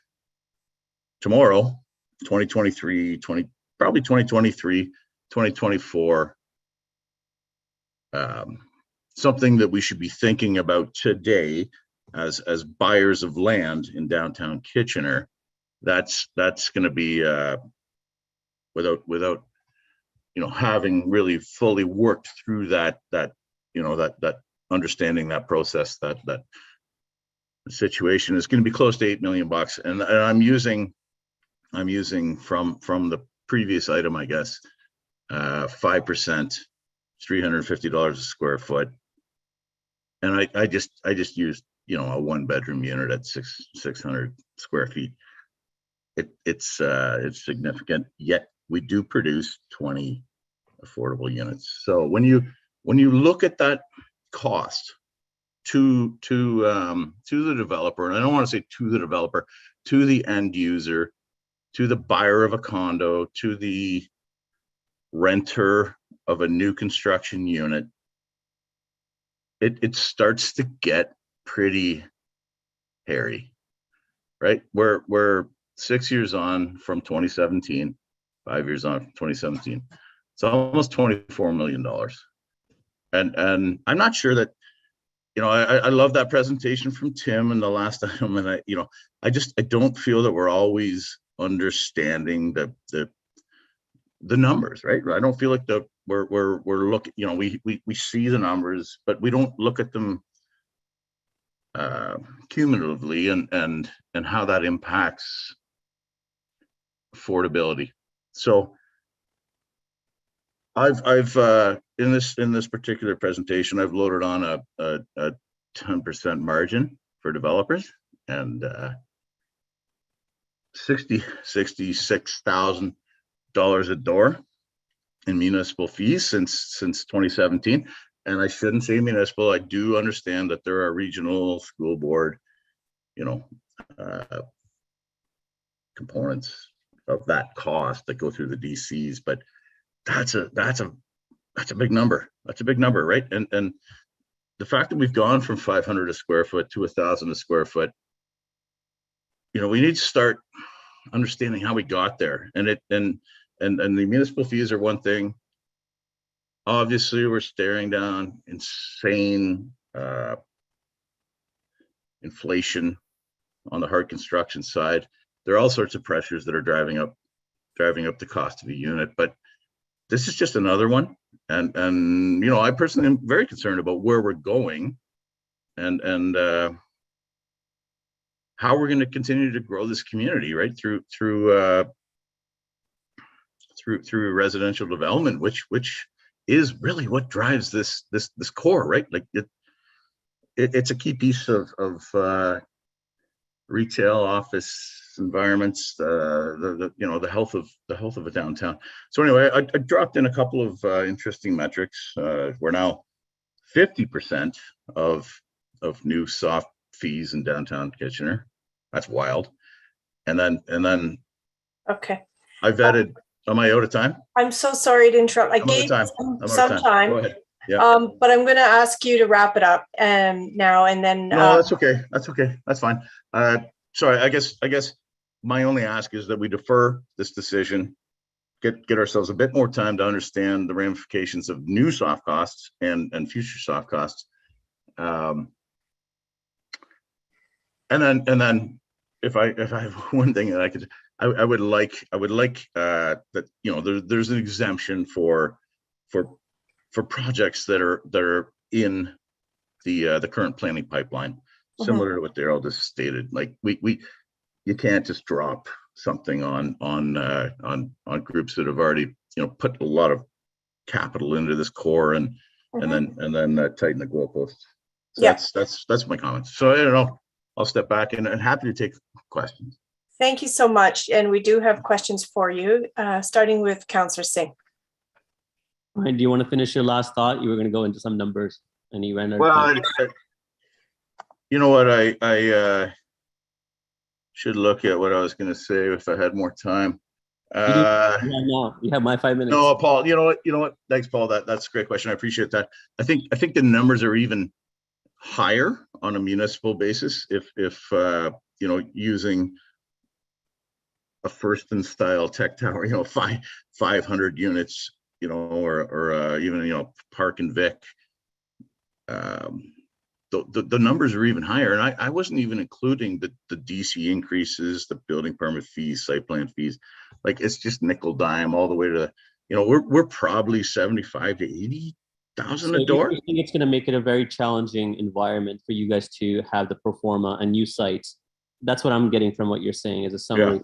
Brian, you know, you're asking for a deferral. So I think your concern is not necessarily just the sites that, obviously you're advocating for the sites that you have in the pipeline, but that's not all of what you're going to build and develop. I'm hoping that obviously you guys want to continue on building within our community. What do you see coming out of this deferral? Are you saying that staff are not necessarily getting the real world, I guess, realities to the development community?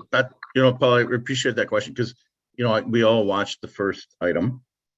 I don't know that anyone was really clear on what were the numbers there. I love Tim and I love the guys from Bear Alliance. Great, you know, but like, what were the real numbers there? What's the implication? And you know, that's what I was hoping to show today, that they're extreme, and you know, projects that are in the pipeline, we should allow them to go forward. If I know that tomorrow is going to be, you know, this $75,000 a door, no problem. And I can make that decision whether to buy land or not buy land in downtown Kitchener. But today I don't have that option if I'm already knee deep in a contract or a decision to have. So and I hear you what that impact's going to be on your projects, but you know, trying to in a decision-making process, right? And what we have to decide, my concern is more so, would you build going forward with the current fees allocated? Aside it's tough. Yeah. I mean, project, that's a great, yeah. I don't mean to cut you off there, but that's a really great question. you know, I'm sitting on my hands. I don't know what the future holds. You know, is Momentum going to continue to build in downtown Kitchener? I don't know. Things are starting to get difficult, right? And I'm not blaming the municipality. I'm not blaming the region. I'm not. It's getting a bit trickier, and you know, as we layer on additional costs, it just starts to make the business a bit more difficult. Well, I appreciate your candid reply. It helps us to understand that there's more complexities than sometimes the way they're just essentially laid out. It's not as simple and straightforward. So I get that. In my last remaining time, I want to focus on POPs, privately owned open spaces. So for publicly accessible space, 25% is the credit what staff are recommending. Is that an area that you think that could play well with the development community that can help soften some of the costs, expected costs for parkland, where you're making space available that you would probably create anyways for those future property owners, but that's also publicly accessible? And what's that percentage? Is it 100%? Is it 75%? What do you think you would be reasonable, that middle ground? You know, I guess in a way, I'm glad to have delegated after Daryl. When I look at our projects, you know, Charlie West, you got it in your background there, Paul, and Garma Street, and you know, we've spent a lot of money developing large outdoor amenity spaces, you know, dog runs and cabanas, like outdoor kitchens, all sorts of stuff. When people want to come out of their condo, they go down, they use our amenity. Yes, they go to the park as well, but that's their backyard, right? When you're a condo owner, your backyard is your amenity space, and that's typically at the top of a podium. And you know, to answer the question more directly, I don't hate the 50-50. You know, well, I want parks. I want affordable housing. I want, you know, so you know, we're willing to sit down and talk about numbers and what do I think? 50-50 is probably what I think if I had to, you know, stand here in front of you today and put something out there. Okay, just so you know, I know I'm over my time, just want to quickly answer that. I'm more aiming towards 75%. I think we have to give some serious room for incentivization while still being able to recover some, especially where, you know, in more denser environments where it's tough to buy land to begin with. So we have to be open to those partnerships. And just the last thing I want to say, I don't have that background for your benefit, by the way, something I use all the time. So that's good. No. And you know, I would encourage this council to come out and take a look at some of our projects, stuff we've built, you know, judge our amenity space versus parkland space. We've got pretty cool amenities, stuff that you know, stuff that should be appreciated by the masses. All right. So we can discuss that further another time. Yeah. For sure. So next up, we have some more questions for you from Councillor Davey. Yes, thank you, and thanks for making the time, Brian.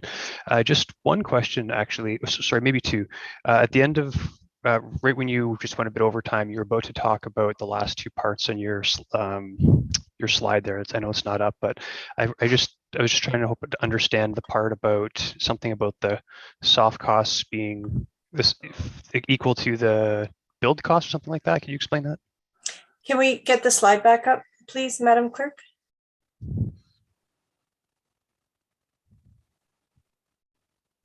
Maybe I'll ask my second question first while the clerk's doing that. My other question is, do you have any, not just because you're the professional in this field, do you have any comment on how our overall fees, the City of Kitchener, including the regional fees, et cetera, compare to any other municipalities? Are we, if we were to approve this, would we be more expensive, less expensive? What are your thoughts? Because I don't have a good grasp of that. No, that's a really good question, and I'm not a professional in that field either. I've been doing some work with obviously your city staff, and Tim is doing a phenomenal job. You know, we might be right there, and I should probably. I don't know the answer to that question. Oh, okay, no problem. I was just, the other question I have now that the slide's up is I was hoping you could explain those the two interesting metrics you have there on the bottom of your Oh, slide. I think it's an listen, I love running numbers and looking at things, and in that particular case, so you're buying this fictional piece of dirt. You're walking into a situation where you know that your softies are gonna, well,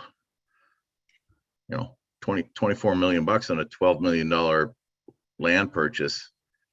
That's you better be ready, right? You better be ready. And that's, I want to stress this, that's new since 2017, right? When we acquired land in downtown Kitchener in 13, 14, 15, 16, right? We had exemptions on those fronts, and that's what allowed us to do $500 a square foot to build these condos that everybody looks out their window and sees and complains about. But we had that ability. Today it's a little bit trickier, I should say, and I just wanted to highlight that and put it in front of council. Okay, thanks for taking the time, Brian. Appreciate it. Thank you. Thank you. Next up, we have questions from Councillor Ioannidis. Thanks, Brian, and thanks for your presentation. I know Councillor Singh had posed a lot of questions I wanted to ask you, but one of the things that I think that Daryl in the previous delegation basically mentioned that any increases would basically is going to be passed on to the consumer. Yeah. Is that a fair assessment? Well, yeah, totally. Yeah, and I knew this question was coming, Bill. The fact of the matter is, a cost is a cost is a cost, and as a developer, we have to, in simplest of all terms, you've got two sides to a ledger. You've got cost and you've got revenue. And on that slide, I showed you a 10% developer margin. Whether your cost is, parkland or DCs, concrete, rebar, or a kitchen sink, it's a cost, right? And then we have to apply our margin to that cost.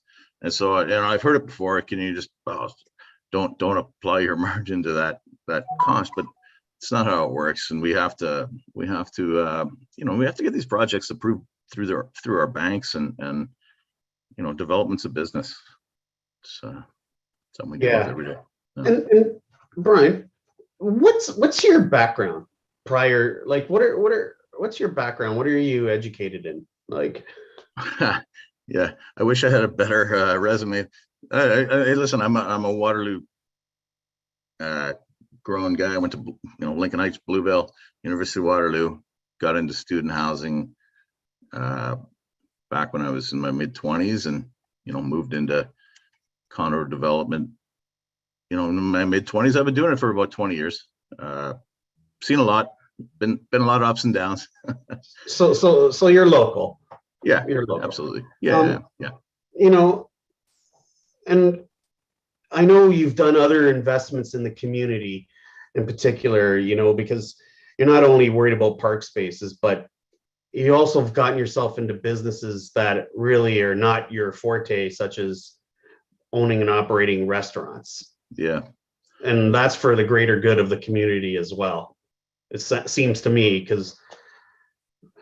Yeah, no. Thanks for that, Bill. Yeah, I know I've fallen ass backwards into hospitality and tech and all sorts of different things that in my mind help this community. Thanks for opening that door. I love Kitchener-Waterloo, and I'll always be here. I'll always do what I can to support this community in many ways. So. Okay. Thanks, Brian. Yeah, thank you. Thanks very much for all your answers. I have a couple questions. I'm wondering, have you spoken to others in your sector, in other communities where, things like inclusionary zoning have already been implemented, and, and I'm wondering if we have examples of times when land value has adjusted based on, the anticipated additional costs due to these types of rising costs. That Sarah, that's a great question. I have, yes, and I haven't I don't have a good answer for you. I don't have. That's okay. I don't have. You don't have yeah, to. yeah, I just thought yeah, I'd it's a good ask. question. Yeah. That's fair. I'll ask staff too, and that's fine. So, and the other question I have for you is, you mentioned, the question of, based on all of these additional soft costs, you might not be able to or willing to continue, or you'll be pausing. I don't think I want to put words in your mouth. You didn't say you're sure about building further in downtown Kitchener. But these soft costs are going up throughout, Southwestern Ontario and beyond. And I'm just wondering, what is it specifically about Kitchener that you're concerned about versus other locations? You know what? That probably wasn't a fair comment, and it based on simply soft costs related to the city of Kitchener. It's more of a macroeconomic comment. We're staring down insane inflation, rising, hard costs.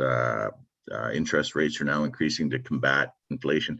Like it's a bit of a tough market out there. These softs coming out of the municipality make it even that much harder, right? It's kind of compounding some of the stuff we're already dealing with. So I'm looking, when I say that, I'm not in a situation today where I'm going to be dropping, using that hypothetical example that I just did, $12 million on a piece of dirt in downtown Kitchener. Today I need to understand a bit more about what's going on going forward. Right.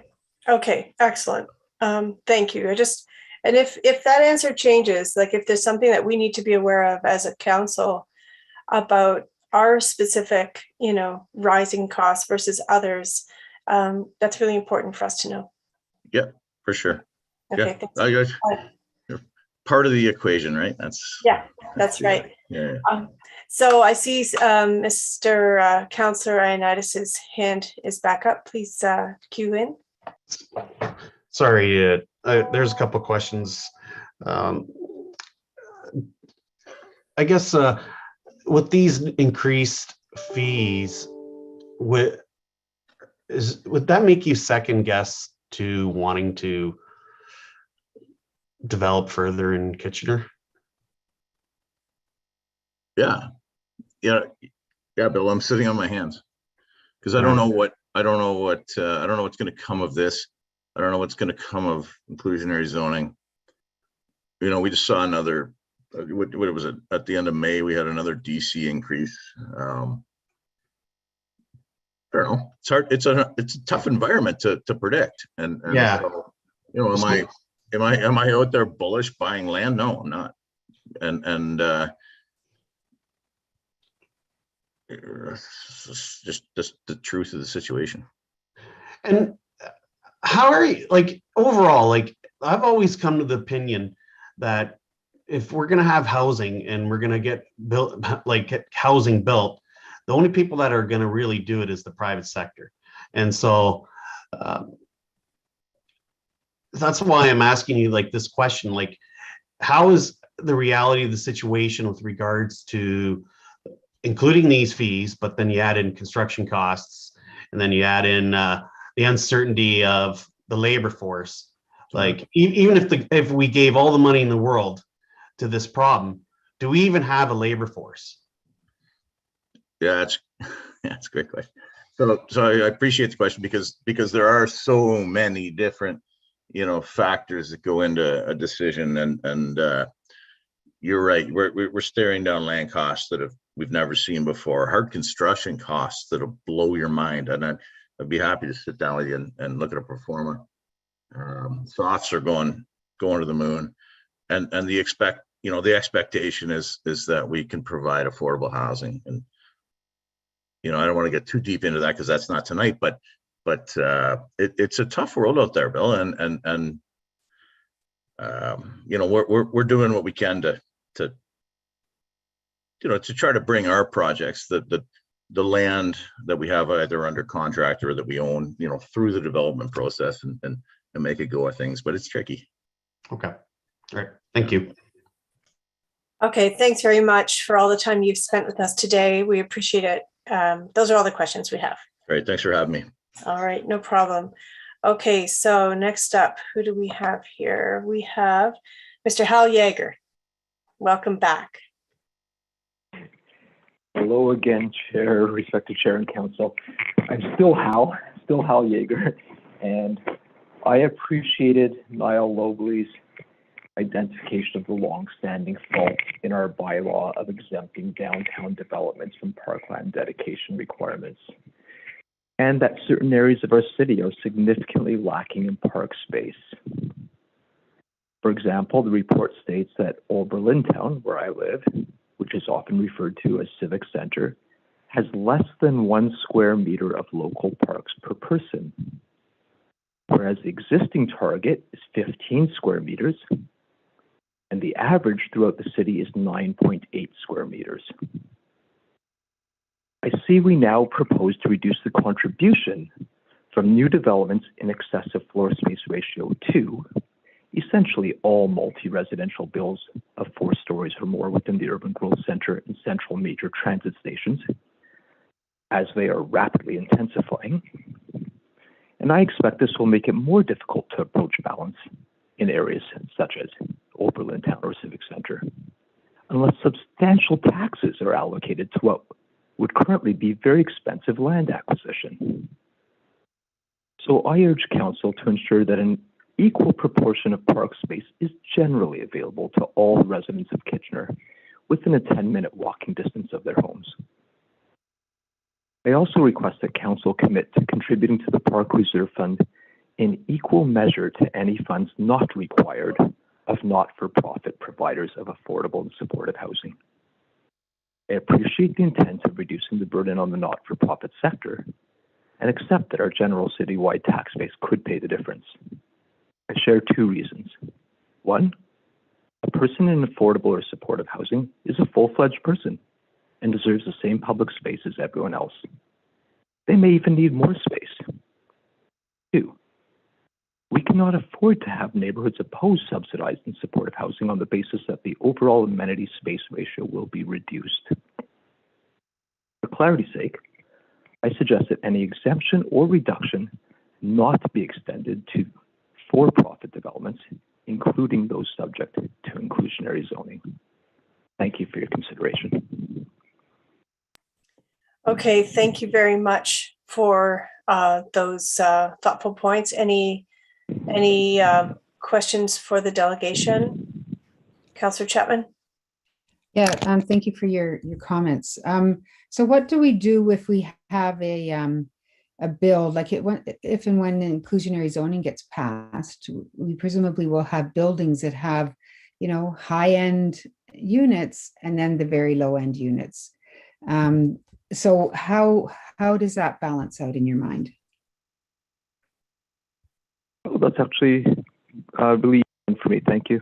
I just think every single unit that in every single person needs to be allocated the same amount of park space. So the fact that that we're giving that affordably doesn't mean that we want to have less park space for that person, nor that we want to crowd out other people by bringing in more people without allocating park space. That would just create opposition. So a person equals proportionate share of park space. Okay, thank you. Okay, thank you so much. Those are all the questions that we have for you today. Thank you. All right. So committee, it's been brought to my attention that we have some of our members of the committee who will not be able to stay past 7 p.m. And so I just want to make sure everybody's aware that we need to try to stick within the next hour. So let's keep that in mind as we continue forward. So next up, we have 2 more delegates, and the next one is Joseph Pupolo. Welcome. Hello, everybody. Can everyone hear me and see me today? We can. Hello. Thank you. Through you, Madam Chair. My name is Joseph Pupolo. I'm co-CEO of Polo Corp. I'm here today to talk about the parkland dedication and the impact on housing supply in the community. We've been in the land development industry for over 40 years in this community, And I wanted to highlight a number of key points as I've seen through our discussions with staff.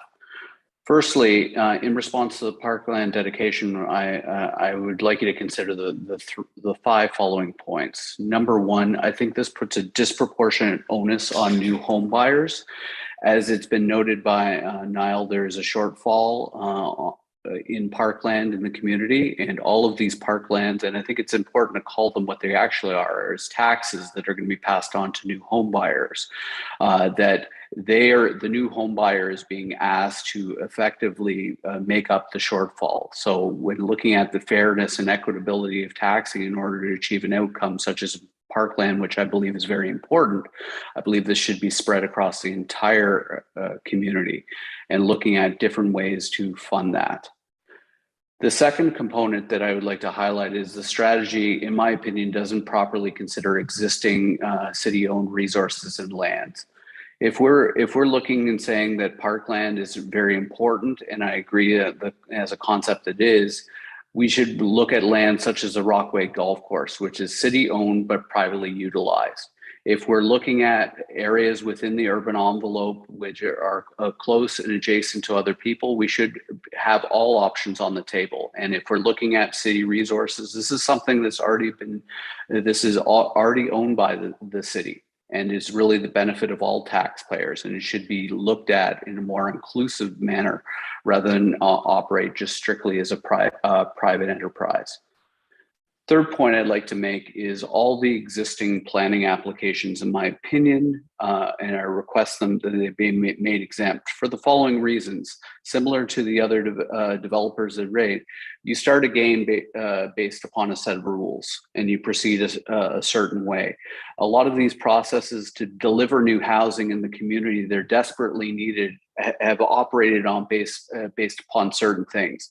I think everyone would appreciate what is occurring in the marketplace right now in terms of record high inflation, changes in interest rates. There's a housing and affordability crisis in delivering net new units. So if anything that would impair that bringing on new housing into the community, I think should be considered. And this is something that we brought into staff. I will then pivot to talking about impact on housing affordability. So the cash in lieu is going to be passed on to the end consumer. This will impact housing affordability. This will also impact housing attainability, especially on the lower tier components. This is particularly true of smaller, more affordable units that offer the opportunity to enter the housing market. A universal cap for cash in lieu requirement would disproportionately impact smaller units, which are the key units that you're trying to deliver to have people enter into the housing market. So we're looking at cash in lieu to consider unit size and type, because we think that's really important. The final main point that I would like to highlight is continuing the discussion with staff, which we think is positive, is looking at POP space. POPs is going to be increasingly important to the community as we look to build up rather than out. Everyone has probably been closely monitoring the regional official plan and the amount of land that's going to be brought into the urban envelope. The direction for the city is not up, or is up, not out. So we need to look at new and innovative ways to support that in order to deliver parkland in an effective way. So in summation, we recognize the important role that parks and public spaces is developed. There are many other smaller things that I could speak to that would improve the way that communities are integrated with parks and communities, and ideas that we have from the development community. So in summation, my 4 points are this. I think this at this point needs to be deferred in favor of greater conversation with staff, because I believe there are solutions to be had to achieve the goals. We need to do a comprehensive review of existing land, as some of the other delegates have referenced. If there's already green and open space available, we need to figure out better utilizations of that, because that's going to be quicker and easier to bring parkland on stream. And then we need to look at and review the affordability and the impacts to attainable housing as well as affordable housing. These costs will undoubtedly be passed on to the end consumer. And I have a concept about universal fairness that I don't believe that they should only be passed on to new consumers, especially those trying to get into the market. And then as I've indicated to staff previously, the sunset provisions need to be changed to allow for existing applications, those that have gone through the pre-consultation process, to be exempt. Because again, a certain people join the process based upon a certain concept and rules. And I think it's very important to create a development-friendly community, because those developers are the ones that are going to create new housing. They're going to create affordable housing and create park space.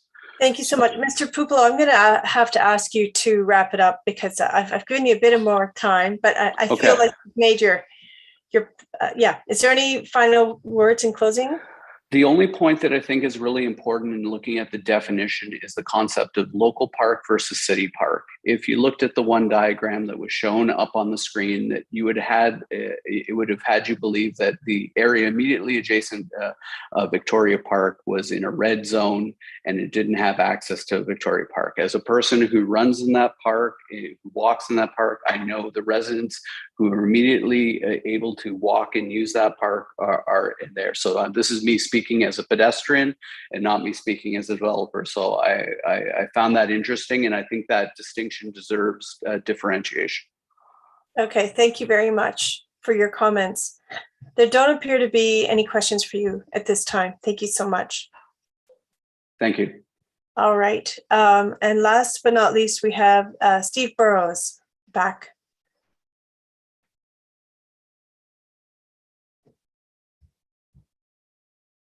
Welcome back, Steve. Thanks for the opportunity to speak again. I know you guys are always looking forward to hearing more from me. So, yeah, I mean, when the original rezoning of the city came out, I've been saying ever since that point that it's very discriminatory, and this is just continuing along that path, where you're putting a max or a set target of 4 square meters for people who live in MTSAs, who are typically in affordable housing and multi-unit apartments, and maintaining the citywide average, which would mean you're actually adding more parkland in the suburbs to maintain that average. You're further exacerbating this difference and inequity. And the city keeps referring to this equity position that they're trying to take, and yet they're forcing a massive inequity right here today by approving this. Although I'm not really sure what we're discussing, because though the document does outline some current positions, it doesn't actually have a plan. There's no plan of how we're going to achieve 4 square meters in the downtown core. I don't see how that's possible. It'd be, my math says it's over $1 billion to accommodate the current development that's been approved. And where's the city going to come up with $1 billion just to accommodate 4 square meters in the downtown core? There's no plan, so I don't really know what we're talking about.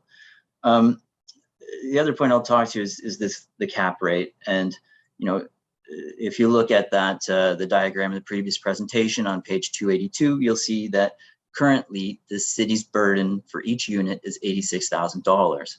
And the recommendation in this document is for a $12,000 cap. So the city and the taxpayer is still, going to come up short $74,000 for every unit that's built by the developer in order to accommodate 4 square meters per person.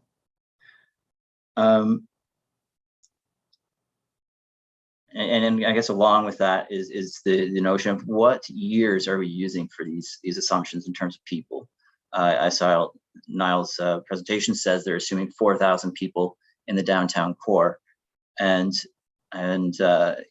last year's growth report said that there's currently capacity last year for 3,500 people. So clearly Niall's report's gone over that, and I can easily tell you that there's more than 4,000 currently approved developments just within the last year. So how is that working out? That math doesn't work to me. And then you further exacerbate that again by saying this isn't even going to kick in for 10 or 20 years. Where are we going to be at that point? how is this being planned? Where's the planning? It's a really serious consideration that has to be taken. And, then we lead into the notion of POPs. And, this seems to be the way council is going. They're trying to, in fact, they're upping the own developer's suggestion. That's a weird way of negotiating. I'll offer you 2. Oh no, just take it for $1. So POPs are difficult because you have people, especially in the downtown where I live in Victoria Park, and POPs are difficult because you have people in affordable housing that need the space, and they aren't going to have the ability to go up to the top of somebody's condo tower and play soccer or play frisbee or play whatever they want to play. It's just not a realistic thing to do. Not to say it's not good, not to say developers shouldn't get some credit for that. That's certainly not what I'm trying to say. With Daryl's comment of, rip off the Band-Aid. Well, for all those who live in Victoria Park and the surrounding neighborhoods, we've ripped off the Band-Aid. I mean, the number of people in my neighborhood has gone up tenfold, literally tenfold. And I mean, that's a big Band-Aid. And, you look at the affordable housing again, I'll just say that back to the affordable housing. When I first moved to Kitchener, there was a group of about 15, 20 minorities, visual minorities, who would play soccer every day for about 4 or 5 years. And they've just slowly disappeared over time. And, frankly, they don't have space to play soccer anymore because there's now people playing ultimate frisbee or doing whatever. And so all those kids that used to be playing soccer are off doing something else. And who knows what that is? I mean, I can say there's a lot more crime happening in my neighborhood. Probably, Sarah, you as well, and Debbie, I bet you've noticed the same. So, yeah, I mean, I keep hearing that I like parks, I want parks, but how are we going to get them? Okay.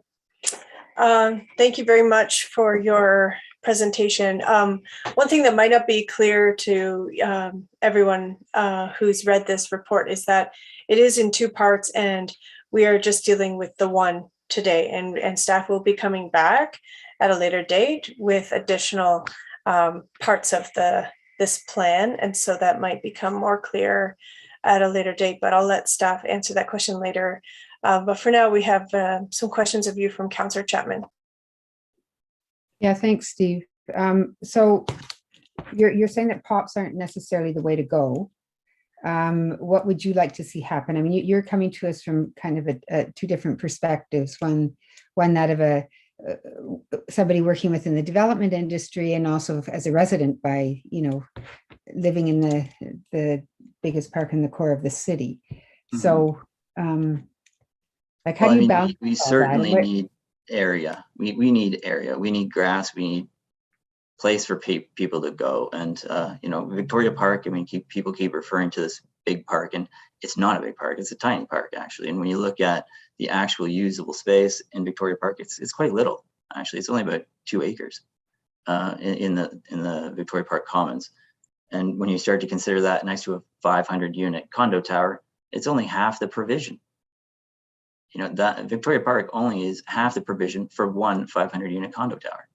So we need space, and I think there's lots of space. There's Bram Yards. There's I like the idea of the golf course. I've suggested that in the past. There's the Royal parking lot. There's a lot of space, but I think council has to act right away, not 10 to 20 years from now, and capitalize on some of those opportunities. And as far as the POPs are great, and they will certainly alleviate some of the need. That's not at all what I'm saying. They will alleviate the need for sure. But don't all buildings have those anyway, where they have amenity space on the top of the podium? I mean, this has become a norm, isn't it? Or is that not a POP? That's not a POP in my understanding, unless, and I don't know how you maintain public access to somebody's condo tower. I mean, do you have a lineup of 12 kids with their soccer ball waiting to get up onto the top of the podium, and then they get there and it's like, oh no, somebody from the building's already got the field, we can't play. I don't know right how that works. And as far as the proposed parkland dedication fees and things, what are your views on that? Like the $12,000 cap. I mean, so listening to some of the presentations earlier, looking at let's say a 600 square foot unit that was referred to earlier. If we assume a $500 square foot building cost, it's $300,000 to construct. And if you look at all of those fees of 66,000, that's only 5% of the construction cost. And they're then selling those units at 600 square feet for $900,000. And if you look at, page 282, 274 in the previous document, you'll see that profits are being maintained. The profits aren't being cut down. It's land values that are being cut down. So I think that previous document is actually quite important to look at. Okay, thank you for your comments. Okay, thank you. Councillor Singh. Hey, Steve, how are you? Good, how are you? Good, good. You know what, usually when you present, I'm in most regards in agreement with what you're saying, but I think we're a little bit at odds with your presentation. When I'm glad that you clarified yourself a little bit when you said, no, POPs do have a place to play, but at the same time, earlier you were more leaning towards saying that, no, that's not the solution. Now, I agree with you that green space is necessary and POPs is not necessarily green space, but it's an open space. It's an amenity space where people can gather, and it's still an open space that we're trying to utilize. So again, you have a planning or architectural background. So it's fair to say that, if done right, it is feasible to have public access. It's not impossible to do. Yeah, it may not meet all the necessary needs for all park goers, but aspect of public access is not impossible. Am I wrong with that? I'm not a lawyer, and I'm not a condo board member, so I don't know how that would work. It's probably possible. I mean, I don't quite know how the legal documents work. It's probably possible, and you're right, it does alleviate some of the need for some of the uses, but I mean, we have a lot of kids downtown, and where do they go? What do they do? I mean, you saw Peggy's photos, and it's already full. The buildings are still empty. They're only just being occupied. They're only still being approved currently. We've got thousands of people that haven't even arrived yet. So the need is massive, massive, and it's being massively underestimated. So Steve, speaking about that need, and I agree with some of the comments when you outlined few sites that could be utilized for park space, and unfortunately, this is something that we should have taken better advantage of 10 years ago. And I think that's where foresight's necessary. But we did have good foresight, even though there was opposition to the LRT. That's a massive undertaking as a community to create infrastructure that links considerable amounts of our city together. And not just for transit, but also for public space as well. So when you see these towers going up, right adjacent or very close to LRT stops, again, these future owners or residents do have access to considerable amount of park space, not just in the downtown core, but easy access to the transit corridor as well. I'm not aware of any parks along the LRT. Well, it's a 17-kilometer stretch. I think there are significant amount of parks. I mean, I can reference you at least closer to the area that I represent, but the Cortland and Block line, there is green space there. We have the Activa Sports Complex. Again, a benefit of, the KPL, it's not a park space, but I'm just outlining amenity spaces that are all along the LRT station. That's just referencing one. Does that infrastructure not provide access to park space as well? Certainly, no question. But if you look at where the city's investments are going, I would look at JB Schlegel Park, for instance, $200 million, more than, I don't even know, some number north of $200 million. No public transit, not even a bike trail. Yeah, you know what, as part of a future conversation, I think we need to have an express bus going to our district parks as well, but that's for another topic, another day. So thank you, Steve. Thank you. Councillor Ioannidis. Yeah, thanks, Chair Marsh, and thanks, Steve, for coming in. One of the things I know Councillor Singh has touched upon, POPs, and you'd mentioned you weren't too familiar with POPs. Is that what you had mentioned? not sure. I don't know how the legal aspect works, and I don't know how legally you would get people into a private condo managed by a condo board and to the rooftop. I don't know how legally that happens. I mean, certainly if I'm in a condo, I don't want some stranger walking through the front door upstairs. Okay, because I know the city of Toronto has been doing it since 2012 POPs, and it wouldn't be something that is out of the ordinary for municipalities in general to implement. So there is a template there. Mm-hmm. So I just wanted to throw that out Ones there. in Toronto are generally at grade level though. And if you read what's happening, you'll see that there are serious issues with that. Okay. Those appear to be all the questions for you. Thank you. Thank you so much for sharing your perspectives. All right. So that is the end of our delegations. And now we will queue in for questions of staff. Councillor Chapman and Councillor Michaud, you guys were first in that order. Okay. I'm okay. Okay. Councillor Chapman, do you want to bring forward your amendment? Yeah, if the clerk can do that, I'd appreciate it. Yeah. I've shared it with everyone, but. And perhaps what we'll do first is I just want people to be able to see it, and then we'll ask questions of staff, and people can incorporate their questions with regard to this amendment if they want, and then we'll proceed from there. So I can read it, that staff be directed to consider prior to the sale of any city-owned property that such property be considered for use as parkland in any community having a high or critical need for parkland acquisition in equal consideration with affordable housing and economic development. Second, that staff be directed to remove the downtown exemptions for parkland dedication requirements such that all development within the downtown will be subject to parkland dedication requirements. And furthermore, that staff be directed to investigate and bring a report to council before the 2024 budget cycle on other ways in which parkland acquisition might be advanced and funded, including exploring tools such as a special tax program that would support the Parkland Reserve Fund to acquire parkland above and beyond the tools proposed in Spaces and Parkland Dedication bylaw. Okay, thank you very much. And I'll just add that this has gone through many iterations, and we've worked very closely with staff to come up with this amendment. Okay, thank you very much. And so next up, we'll go to questions of staff. Councillor Singh. Yeah, I have actually questions of Councillor Chapman's question, if that's okay. Mm-hmm.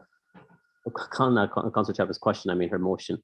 Mm-hmm. Councillor Chapman, on your furthermore, where it speaks to the directing staff to look at additional tools through a special tax program, is that funding towards acquisition of new parks, or is some sort of taxation that speaks to remediating and improving our existing parks? So when in your later part, you said that this was done in consultation, extensive consultation with staff. Personally, I have been quite engaged with staff regarding park space, especially when we're dealing with existing parks. And I've heard the exorbitant kind of backlog of parks that need to be remediated, and we don't necessarily have the appropriate funding. So would this motion also direct towards that, or is it primarily for new parks only? It's primarily for new park, acquisition of new parkland in those areas that are in high need or critical need. Okay, all right. And the later thing is in second paragraph, staff be directed to remove downtown exemption. Isn't that already taking place? Yes. Okay, so yeah. That's redundant. Well, it's not redundant. It supports what staff is already doing and makes it more official. So Yes, there Does is. staff there is- report make it official? I mean, doesn't staff's report outline removing of that exemption? Well, staff was happy to see it left in. I mean, maybe Niall can speak to this. Okay, But, all right. So I just wasn't yeah. sure how different it is. Perhaps I Okay. can get clarification from staff on that. Yeah, Madam okay. Chair, can I ask a question of staff for it?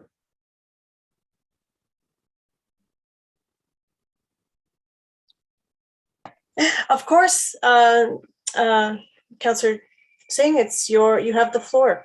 Okay, And Ms. so, Lovely, and go ahead. can you comment on the report? Does it already articulate the removal of that exemption? And I don't want to necessarily see repeated iteration of the same thing that's already within a report. So is that already in there, or is that what's being outlined by staff is somewhat convoluted, and Councillor Chapman is trying to more clarify and solidify that approach? If that's the case, and that's great. Or is staff already essentially outlining that within the report already? Good afternoon. Thank you for the question. Through you, Madam Chair. Staff would see this as an advantage, as an added way of highlighting the removal of the downtown exemption. It is implied within the Parkland dedication bylaw that that's going to happen, but we don't actually highlight that specifically within the report.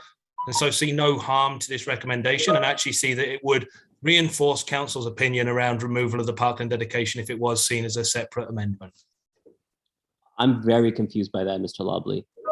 If this motion does not pass, does that mean that the downtown Parkland dedication bylaw will exist?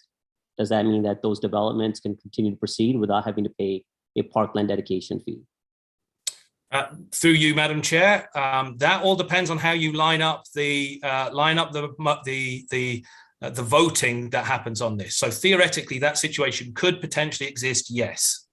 If the staff report were supported and passes as it's written, if it's as written, if it is as written and there are no amendments to the report as written and the bylaw as written, then the downtown exemption would be indeed lifted, whether or not there was a separate motion about that, separate amendment about that. Yeah, okay, all right. So I think it adds more, it makes it more convoluted, to be honest, rather than providing more clarity, to be honest. If it's in the report, it's in the report. If it's not in the report, it's not in the report, right? That's how I see it. My other question, Mr. Lobley, is to Pops. You know what? I only have 44 seconds, and that conversation is going to be a lot more than 44 seconds. So maybe I could key back in. Thank you, Madam Chair. That sounds good. And if I can provide additional clarity regarding the motion, Councillor Chapman was supporting, and I was made aware of this later in a later stage. Was supporting a group of residents who wanted to bring forward a motion that was resident-led and resident-developed, and they spent hours upon hours on this, and they wanted to include the support of staff's existing direction to remove the downtown exemptions. And so I hope that provides some clarity, and if you can just, make sure that you vote accordingly for that particular clause, if that's what you want to support. All right, so Councillor Davey, you're next. Thank you. So on that, I need to just want some overall clarity. Supposing Councillor Chapman's motion passes in whole, when would the Parkland fees, like, let's say that there's a tower development underway right now, when would the fees be payable? Like, what would be the advent date? So through you, Madam Chair, I'll take a stab at that one, Councillor Davey. So the recommendation around removing the downtown exemption doesn't actually change when they're due. The transition would still apply. So we collect Parkland fees at building permit issuance, or first when the first residences are available. So we collect Parkland dedication much later than we actually stipulate that we're going to collect it. So there is a delay between saying what we're going to collect and actually collecting those dollars. The transition arrangement means that applications which are currently already in would not see Parkland collected at the new rates. And so those applications, by the time they work through the transition arrangement, probably aren't paying their Parkland for the next 2 to 3 years. So the impact of that is we're probably not collecting new rates for at least 3 years, more likely 5 or more years after the approval of the bylaw before we're seeing new rates actually collected. Okay, so but they would be paying then, so a development that's basically approved or in that the application's been put in, they would be paying the old rates then as opposed to nothing as of now?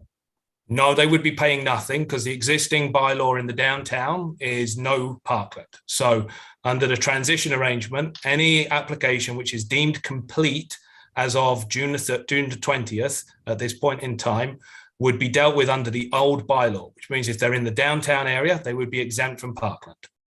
Okay, so the waiving of the downtown is the same. It's entirely zero for the 3 years. Okay, that helps. So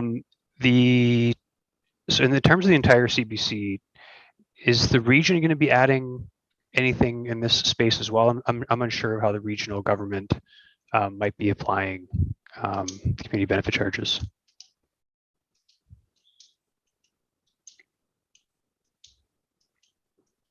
I think Mr. Donagany's looking to answer that. Yeah. Okay, please jump in, Mr. Donagany. Through Chair Marsh, only lower tier municipalities can implement a community benefits charge. Okay, that's helpful. Can staff explain why the credit is only 25% basically for private parks? I'm not going to steal any of your thunder, Councillor Singh, in terms of the other thing. I just wanted to understand. Through you, Madam Chair. Thank you for the question, Councillor Davey. So POPs are an important and a growing important part of urban park development. So park provision in the city, as the report reflects on, is made up of many, many different types of spaces. Local parks are one key part of that space, but not the totality of it. POPs are an important space, and as we start seeing condo developments spring up and intensification occurring, staff want to reflect and want to work with developers where there are opportunities to look at public access into privately owned and privately maintained spaces. However, they are not equivalent to local parks. And the reason I say they're not equivalent to local parks is they rarely provide that magic number of 3/4 of a hectare to 1.5 hectares, which is a good local park size. They are often constrained and they are privately owned and privately operated, which means that there is no long-term certainty around public stewardship of these lands other than what can be created through legal agreements, and legal agreements can always be changed. So we are basically looking at public park space, which is then going to be managed by, as one of the delegates pointed out, a condo corporation. So it's not the developer that is owning or managing these in the long-term future, but the condo corporation. And so they are extraordinarily beneficial spaces. They are certainly part of the puzzle, but they are not equivalent to local parks. And so staff have provided a credit towards parkland dedication associated with POPs, recognizing that value, but not a full credit because these are not equal to full parks. I think it's also worth indicating that staff have worked diligently across not just the development community and wider community in Kitchener, but have also worked with partners in municipalities across Southern Ontario. And there are very few examples of where POPs have actually been implemented with success. As was indicated, there are some POPs which have been around for some time in Toronto, which are struggling now because of that fact that they are managed by a condo corporation. So when it comes to the renewal of those assets, there can be challenges associated with them.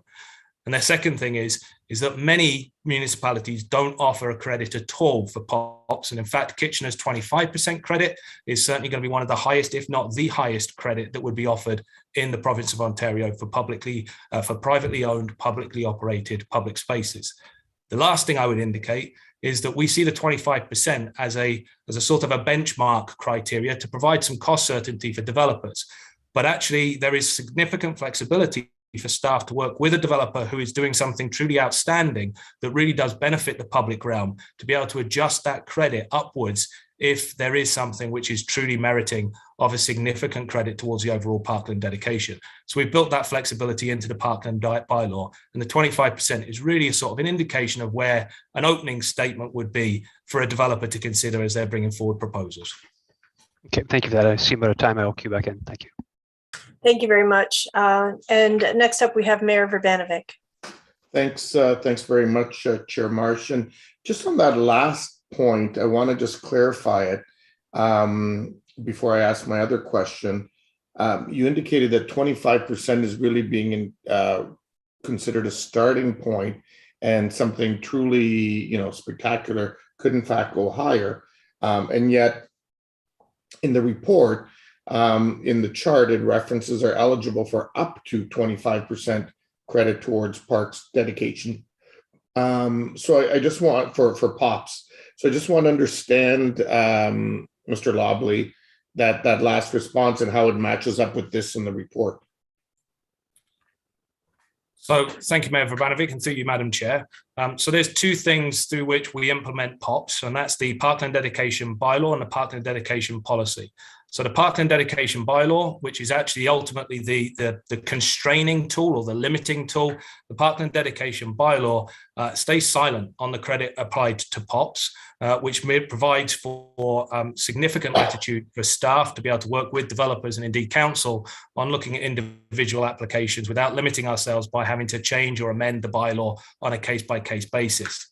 The policy is the guiding framework by which we advertise how we are going to implement the Parkland Dedication Bylaw. And similarly to today, we quite often step beyond the policy where there is a valid reason for doing so, as long as we work within the terms of the bylaw.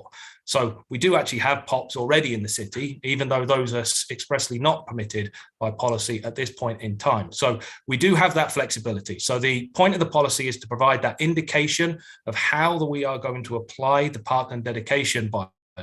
And so generally speaking, 25% is where we would land on a basis for a POPs type park being provided to the city. We've got the flexibility to adjust that downwards if it really isn't a functional park space, or indeed adjust that upwards, as I say, if the space is truly outstanding to the public realm. So there's lots of flexibility because it's baked into the policy rather than actually hard baked into the bylaw itself. Okay, thank you for that. My other question was around the affordable housing piece, and that same chart references supportive housing will be exempt from park dedication requirements, and affordable renting housing will be reduced to 5% land area maximums. And so my question is twofold. Number one, what would be the implication if in fact we exempted both supportive and affordable housing? And when I talk affordable, I'm talking deeply affordable. In other words, rent geared towards income. And secondly, there was reference suggested that in fact those dollars should be replaced through some other sort of funding means, I guess much in the same way as development charges are. And I'm wondering if staff has reflected on that, and is it something we should be looking at and potentially amending today? So through you, Madam Chair, thank you, Mayor Vrbanovic. Great questions. So the impact of the 5% on affordable rental units, if council so directed, we could waive that. It would simply result in less parkland being provided for through those developments. To be honest with you, associated with infill and intensification and the sorts of denser development that we are tending to see today, the loss of that 5% would actually be rather small. So it wouldn't necessarily see a significant decrease in the revenue that was generated if we were to move to from a 5% collection to actually providing full exemption for those deeply affordable rental units. So that's definitely something that could be considered without significant financial implications to the proposals that are being put forward.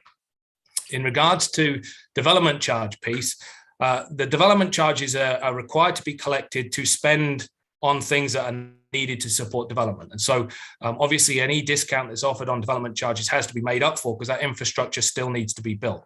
The approach that staff have taken here is that in essence, we will be delivering less parkland for each credit that is provided, or for each lowering that is provided, or each reduction that is provided to parkland dedication. There's less parkland created. And that's one of the reasons why we see within the MTSA and the blended areas lower rates of parkland provision, because we are baking in some flexibility to accommodate for the lack of parkland dedication that's being collected in those areas, given some of the discounts that have been proposed. Is there, just very quickly, a dollar figure that's been estimated already in that regard? So through you, Madam Chair, no, there isn't. And the simple reason for that is it would be almost impossible at this point in time without seeing, those developments come in as to what that number might be. It's definitely something that we can keep track of on a development by development basis. And we could report back on as it goes forward. And as with all the other things, we plan to keep this under a very close eye to make sure that we're trending in the right directions and we're not having negative impacts that were outlined in some of the NBLC report earlier on this afternoon. Chair, can I just ask one quick supplementary? Okay. Yep. Yeah, just to wrap that one up, though, I guess if we did eliminate it from the policy when we approve it today and next Monday, a future council could take that dollar equivalent and simply say that those dollars should come from somewhere else in order to put it into the Parkland Fund, correct?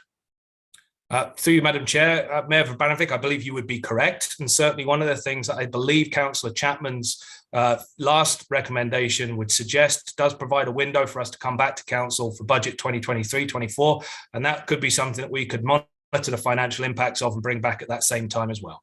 Okay, so at the appropriate time, Madam Chair, that is a motion I would like to move as well. Okay, great. If you can just have it written up, that'd be helpful.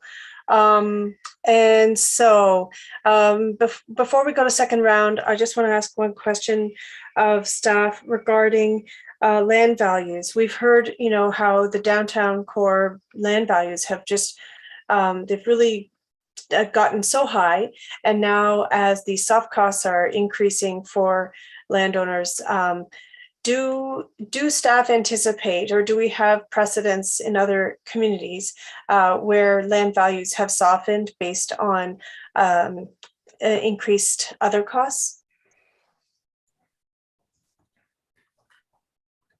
So I'm glad that Tim turned his camera on. Mr. Delegati, do you want to take that one?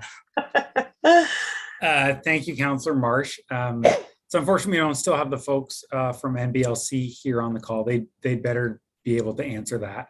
Okay. I don't have firsthand experience on that piece. I think the important thing to note as we look at the cumulative impact of new fees is not necessarily that fees will go down, but that land values will go down, but it will put downward pressure on land values. That's the outcome coming out of the model. So in a market of rapidly escalating land costs, those land costs may decelerate or accelerate more slowly than they would have otherwise, but it's difficult to pick that up. For sure. Perhaps between now and council, if staff could find out if there are some examples of these types of trends happening, that would be helpful to just receive by email later, please. All right, second round. Councillor Singh and Councillor Davey, if we can keep our second round a little bit shorter, that would be helpful, but I'll leave it in your hands. Yeah, I'll do my best, Chair Marsh. Mr. Lobley, with POPs, I know Mayor Vrbanovic asked that question and you provided some additional information, which was helpful. But again, from the delegations to those that are actually building within our community, that will see the ramification of this and will be partners if we were to build these privately owned, publicly accessible spaces. They're saying 25% is just not enough of incentive. I hear you in saying that there is framework built in the bylaw that could allow higher than the 25%. But again, we also heard certainty matters well in advance of them looking at moving forward with the development. That comes in early on, even acquisition of land to develop, rather than at the tail end when they're designing what that future development would look like. So trying to find that balance, and as one of the delegations has said, when you fall in the middle, neither side is happy, but it's a compromise. Would I guess a threshold at 50%, would that be more amenable? Hearing some of the feedback received from the development community today. So thank you for the question, Councillor Singh, and through you, Chair Marsh. And I'll be honest. 50% would be, as I say, 25% credit. It's going to be one of the highest credits in the province at this point in time.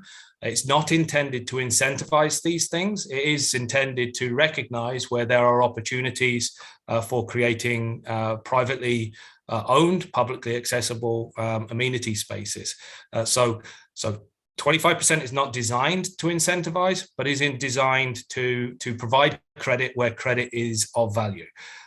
It would not be my recommendation to extend beyond 25%, but we are at council's direction on this one, and that is certainly a direction that we could receive.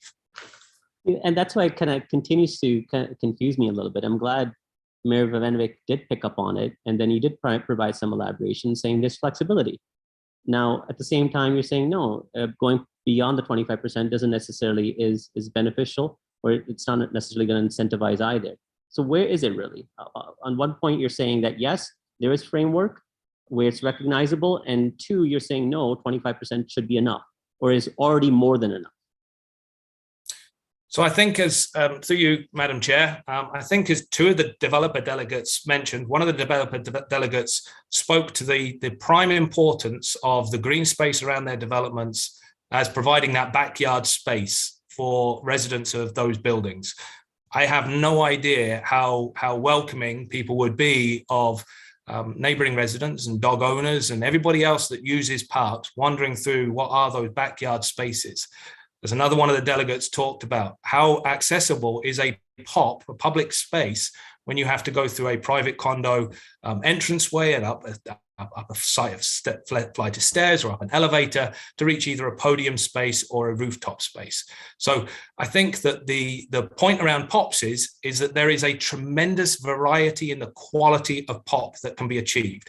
And so I think that 25% is us saying as a city, yeah, we value these spaces and we're prepared to provide some credit for them if you're prepared to bring them to the table. But I think it also allows for that room for us to be able to push back if they're not valuable spaces.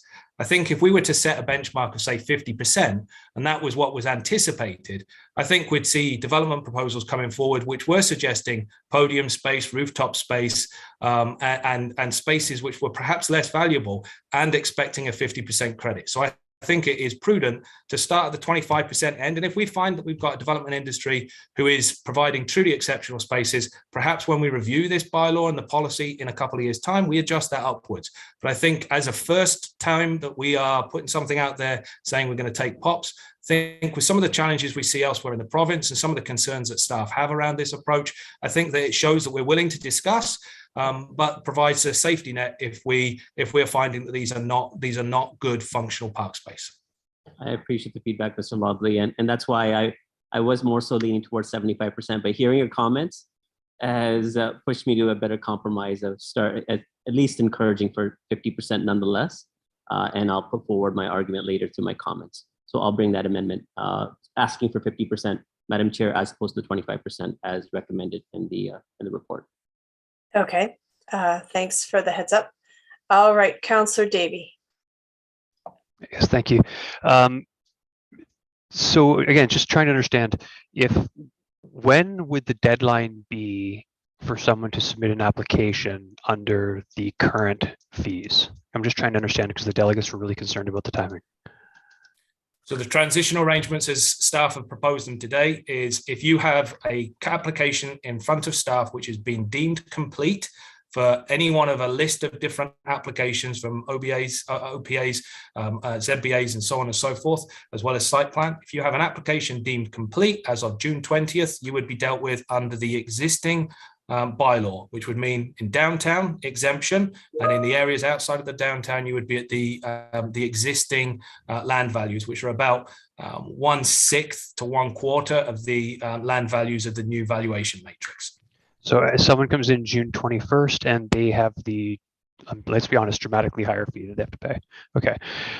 Between now and council, I'm, to be frank, I'm somewhat concerned that we've had a lot of our major developers appear before us that say they may not be developing. They have challenges with it.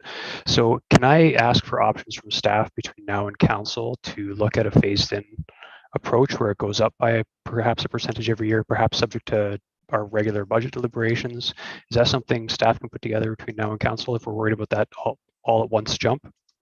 Through you, Madam Chair, to Scott, Councillor Davey, I believe that we could definitely do that. I will urge some caution on the front end, and I'll reiterate this when we bring that back at council, is that further delays and further discounts the parkland dedication process and pushes it out. And there are 20,000 units which are going to be included within the transitional arrangement. So it's a significant amount of development which is already going to be included within the transitional arrangement. So we will certainly look at it. We can bring back those options before council, but I wanted to share the caveats that I will bring back as well when we share that at council. That's fair, and I'll mention that in my comments. Two more quick questions if I could. I had more, but I'm going to leave them for now. Can you explain and the absolute cost, how our CBC costs will relate to any other municipalities? Like, how do we know that we're on the high end or the low end or the mid range? So what I can provide, and Tim, I see Mr. Donegal's turned his camera on, is we're not proposing a CBC at this point in time. So, sorry, the parkland charges. Yeah, so our parkland dedication times. So it's very difficult because there are 400 municipalities in Ontario all working against the same deadline to get their parkland dedication bylaws out. And so it's easy to compare to the past. It's difficult to compare to the future. In regards to our immediate neighbours, our approach is going to be slightly more generous than Waterloo's. It will be slightly more generous than we see in Guelph, and it will be much more generous than we see in Cambridge, because Cambridge applies the provincial maximums through their regional official plan at this point in time. So we stack up very comparably favourably with our local municipalities. If we look further afield, our absolute rates in terms of cash in lieu, we'll probably have, and this is applying the cap rate of 12,000, that cap rate of 12,000 will probably be at the lower end of urban municipalities in Ontario. So Mississauga has passed their cap rate at 25,000. Halton Hills has passed their cap rate, which will be progressive to 30,000, starting at 20,000. So we have many municipalities who are charging double, if not 2.5 times what we are proposing in the city of Kitchener. So in the work that we've done, we believe that the cap rate allows us to deliver on the objective rates that we've provided, but it is very competitive against our municipal counterparts. Okay, thank you. That's helpful for level playing field. And very last question then. When are the parkland fees payable? And the reason I ask is I understand a lot of the pro forma is contingent on bank financing, and there's a huge difference between having to pay the parkland fees at occupancy when they basically get the money from the people purchasing the unit versus upfront. Do we have the flexibility in that? Oh, sorry, you're muted, Mr. Parrish. I can answer that one, Councillor Davies. So through you, Chair, park dedication fees are payable as a condition of site plan, and typically they're at the tail end of the site plan application, so prior to building permit. Do we have the ability to collect them at occupancy instead? That would be through a parkland deferral agreement. So currently, the latest we could collect is at building permit, unless there's special provisions or special agreements put on title that would allow to defer beyond building permit. Okay, so I would look for staff to clarify what that might look like for council as well. Thank you. Fair enough. Thank you very much. Okay, do I have a mover for the staff recommendation? Mayor Urbanovic. Thank you very much. And we have at least 3 amendments. We have Councillor Chapman's amendment, Mayor Urbanovic's amendment, and Councillor Singh's amendment. So it's 6:58. I don't have a good idea of how many people have to leave for 7, and I want to make sure that we have quorum before we continue on. So if you are leaving, can you please raise your hand if you need to leave? 2. Okay. 1, 2, 3. Okay. My hand shouldn't have been up just yet. Oh, sorry. Say it again. You are leaving at 7? No, sorry. I wasn't sure if you meant like raise your hand or digital hand. Yeah, I don't know. It doesn't matter. I'm not till 7:20. Okay. All right. All right. We're going to try to press on unless anybody has a concern about that. Yeah. Councillor Michaud. I just have to declare a conflict with the Mayor Urbanovic's amendment. Okay. Yeah, because of, and can you tell us why? Sorry, because of my place of employment with the YW. Okay, thank you. All right. All right. So it's been moved and we have amendments on the table. So I'd like to ask for people to queue in for comments, please. All right, Councillor Davey. Yeah, so off the hop, I just want to just mention, I guess this is a great body of work by Niall and his team, and I really appreciate it. And I guess my only fear in this is, the places and spaces hierarchy. There's, recreational space is tremendously important, but the thing that's slightly more important than that is an actual place to live. And I think we need to make sure that we don't move ahead in a way that limits the number of, limits the supply that we need in our city. So I'm gonna support this now, pending some of the information that comes back at council. In terms of the amendments, if I'm being honest, I don't think I can support Councillor Chapman's amendment. Sorry, it's not up on the screen, but the one that honestly, it makes it look like it's equal footing for park space as affordable housing, which is something I can't support at this point. Affordable housing trumps park space in my mind. And I would not, and I think staff's definitely going far enough in terms of raising funds, so I wouldn't be able to support looking at additional taxes to increase parkland even further at this point. But other than that, I will be supporting the amendment. I want to acknowledge the great work of staff. Thank you. Thank you very much. Councillor Marsh. Yes. Sorry, Nidas has just informed me that he can't get back in the meeting, so staff can make him a panelist. Thank you for flagging that. Okay, next up is Councillor Chapman. Yeah, thank you. I just wondered if I could make a friendly amendment to Mayor Bogdanovic's motion, and that saying something along the lines that it apply to not-for-profit developments.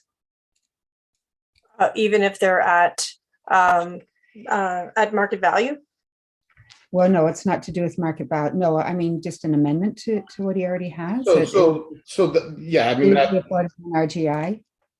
Yeah, I mean, first of all, nobody would build RGI if they're not a not-for-profit, but that is my intent. I was going to speak to that when I get to my amendment, Councillor Chapman. Okay, so I'm happy to support that. I won't be supporting the 50% credit as presented by Councillor Singh. So thank you. Okay, thank you very much. Councillor Singh. Yeah, thank you, Madam Chair. And I would be supportive of the direction that Mayor Bogdanovic wants to go. I think there needs to be absolute greater flexibility for exception to, encouraging a development of housing that's affordable in any capacity. I think that's loud and clear what we've heard from the community, the exasperated stress that our community has been feeling when it comes to affordability of housing at the lower end of the housing spectrum. So adding on these additional costs right off the bat kills the pro forma. It's one of the reasons why, even though there's greater funding available from higher orders of government, why we're not seeing tremendous amount of growth in this sector is because there are serious financial challenges in making these projects work. When you add additional costs related to parkland fee, that already makes it even further worsening of that situation. So we need to provide that relief. And I think it's supportive of our existing policies. So adding additional fees to something like that would go contrary to our ongoing efforts. So I think that's the right direction to go. As for the motion I put forward, having the credit for POPs at 50% rather than 25%, I've heard the argument that staff have laid out.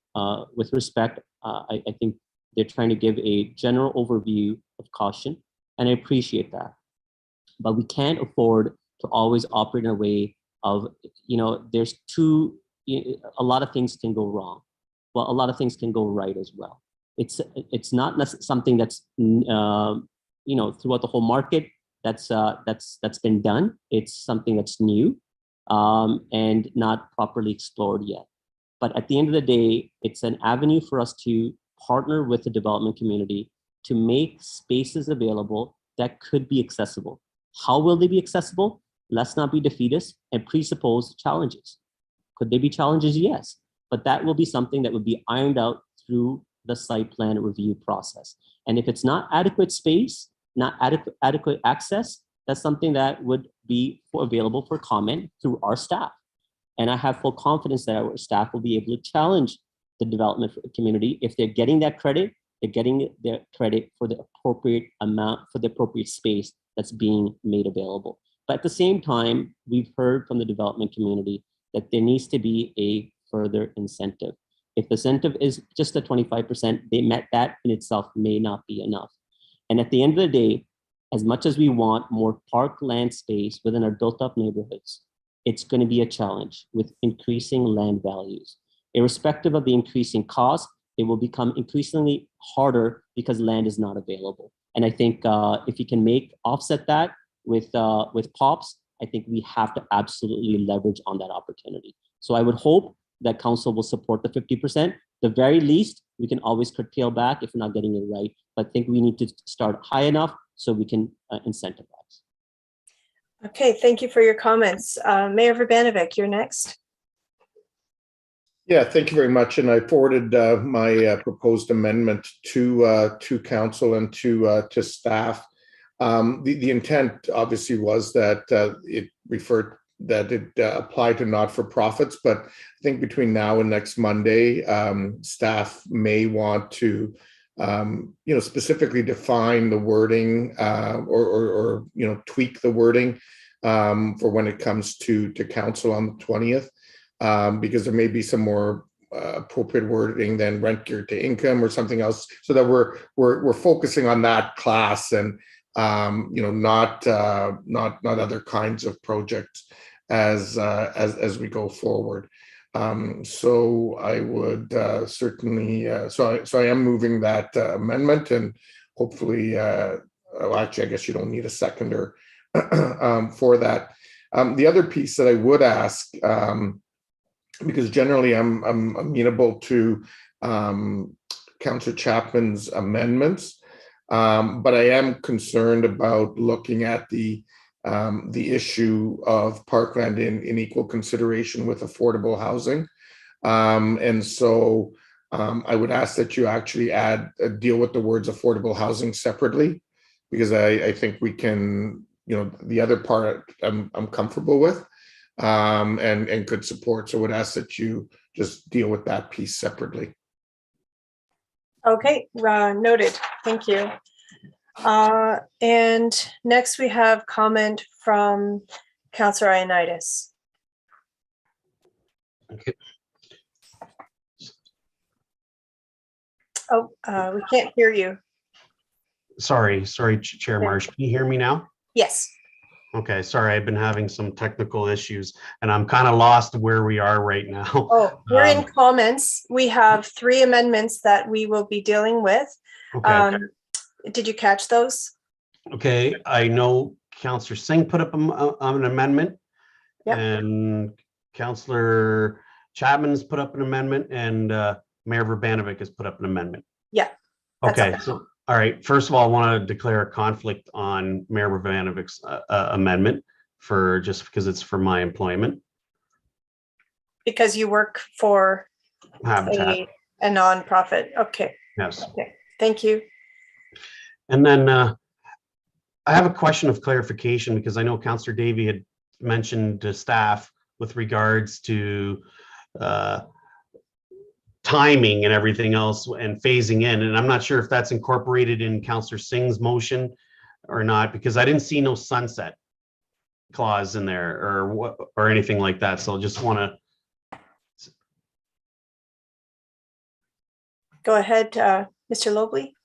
So purely as a point of clarification, the transition arrangements have a sunset clause of about 12 months at this point in time. So as long as you've got your application deemed complete on June 20th, staff are proposing, as long as you take that to full site plan approval within a 12-month window, which planning staff and park staff believe is very achievable, then you would be remaining under the old bylaw.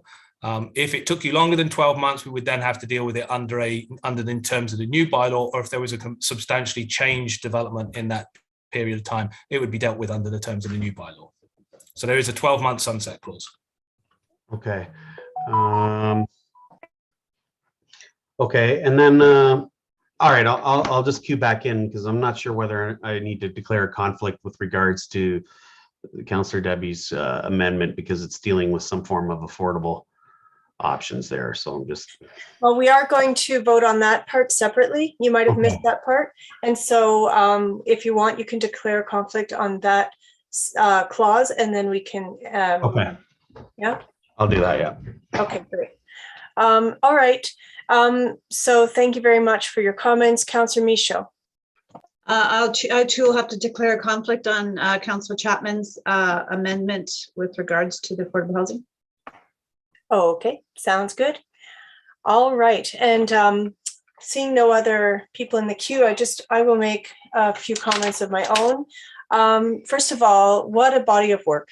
The staff who have worked on this, and I know some of our colleagues have already thanked staff, but I just want to add my comments of thanks to all the hard work and dedication and passion that you bring to your work. It's astounding. It's very inspiring, and we really appreciate it. So thank you. And I think that you've thought of so many different aspects of this. And so even when members of the community come forward and goodness me, if we didn't have members of the development community come forward and share their concerns about raising costs, we would probably be sitting around this meeting. I want to say horseshoe, but we would be sitting in this Hollywood Square meeting and saying, well, maybe we need to raise the rates higher. I think it's natural for us to see some say, well, you're not going far enough, and others saying you're going too far. And I think that staff have really done a good job of finding a balance.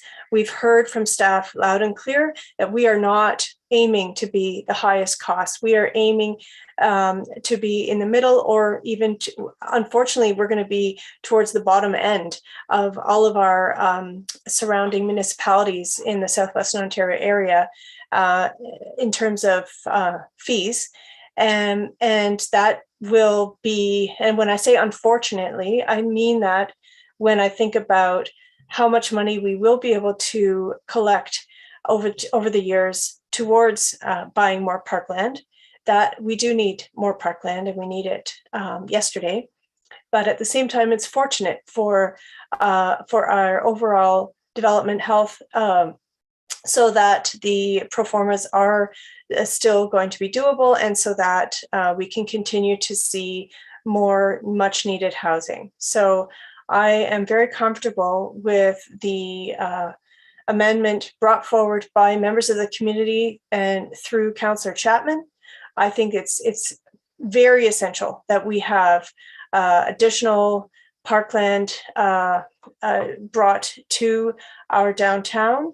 I think that when we look at equal consideration with affordable housing and economic development, I was concerned that would mean that it would have to be an equal consideration, but it would just be in terms of how staff bring it forward. We want staff to consider parkland as well as affordable housing and economic development, not just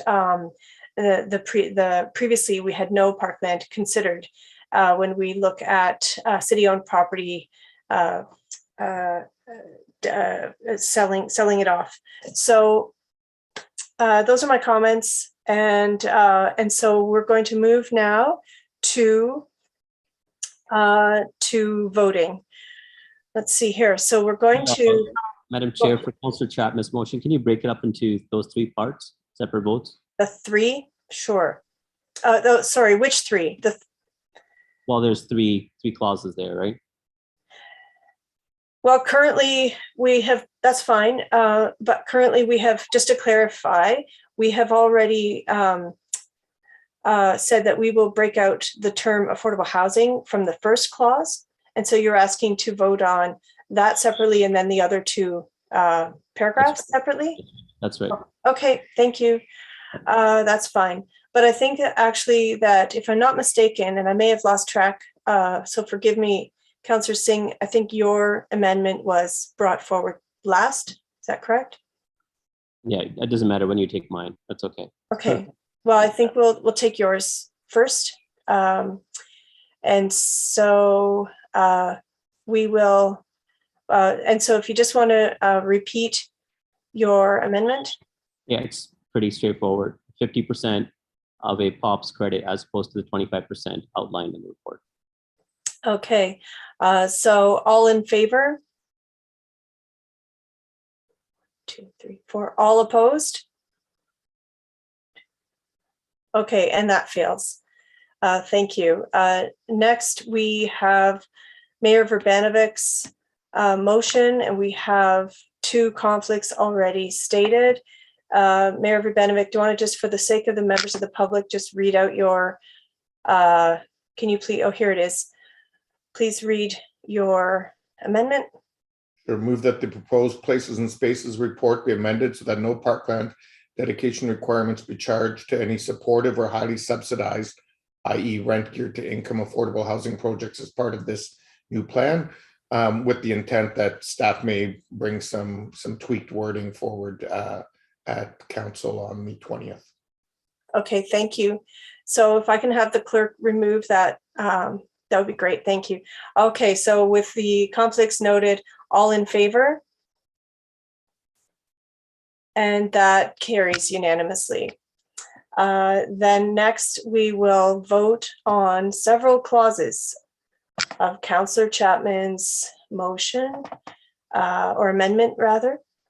So first, let's vote on the first paragraph that that was read already, and then just remind committee that it's that staff be directed to consider prior to the sale of any city-owned property that such property be considered for use as parkland in any community having a high or critical need for parkland.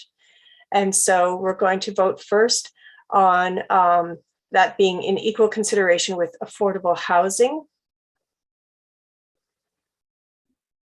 Go ahead, Councillor Johnston. Thank you. I was wondering if we could just put it back up on the screen, and it's so much easier, please. Okay, that's fine. That's fine. I will just make my screen work differently. That's fine. Councillor Chapman, go ahead. Well, I'm just wondering if we just took out the word equal. So in consideration with affordable housing and economic development, I think it might be an easier way to proceed. That's your amendment. That's your choice. I think it's yeah, I think that we can go with that. Okay. If that's the case, I'm happy to remove to separate, to not separate it out. I think. Okay. Well, we are. Thank you. So it sounds like you're in supportive of it, which is great, but that's your choice. But we still are going to vote on it separately due to the conflicts. Yeah. So, okay. So go ahead, Madam Clerk, if you can remove that word equal for, are we keeping it up? If we can just keep it up there, because we're going to vote a few times on this one, please.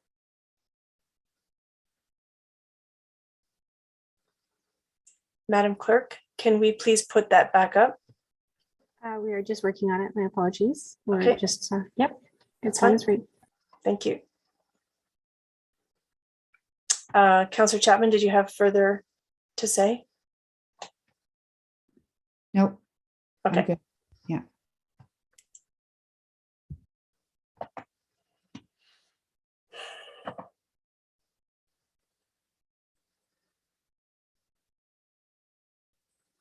Thank you very much. All right. So the first clause with regard to affordable housing, all in favor?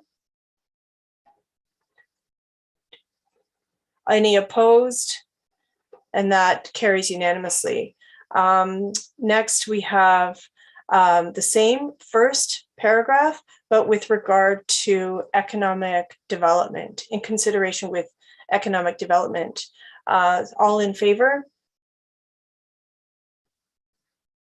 Any opposed? And that carries. Next, we have that staff be directed to remove the downtown exemptions for parkland dedication requirements such that all development with the downtown will be subject to parkland dedication requirements. which is essentially supportive of staff's recommendation. All in favor?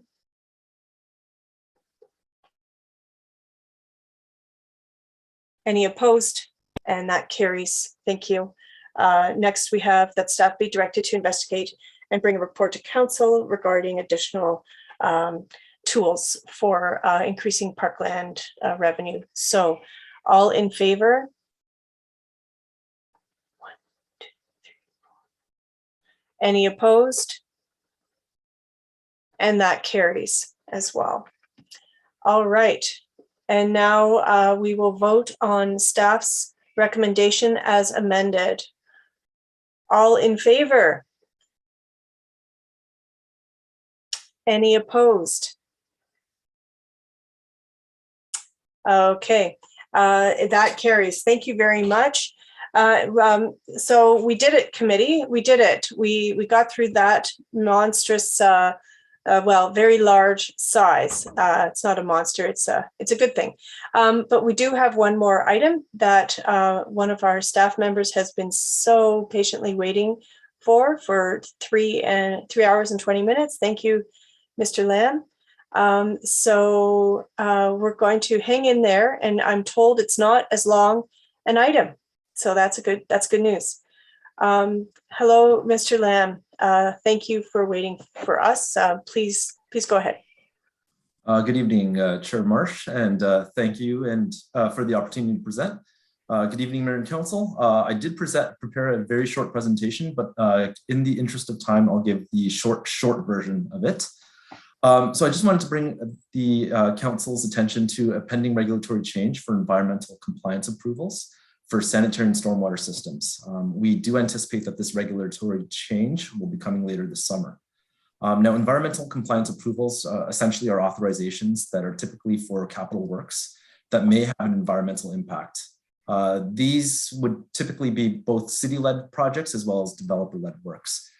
Currently, the ministry and in some instances the region, through the transfer review process, they would receive, review, and approve these applications. However, the new regulatory changes are proposed the transfer of these responsibilities from the ministry to the city. So the transfer will introduce new responsibilities that the city is not presently or previously undertaken. And because of that, we are requesting the addition of 2 new FTEs to take on these responsibilities. Now, the current process that is administered by the ministry does collect fees for the ECA applications that they. What we will also be doing is when this responsibility transfers to the city, we will in turn be levying fees to process applications. And we anticipate that these fees collected will offset the cost of the new FTEs, resulting in no impacts to our capital or operating budgets. So that is the short version. And, Madam Chair, if there are any questions, I'm happy to take them at this time. Thank you.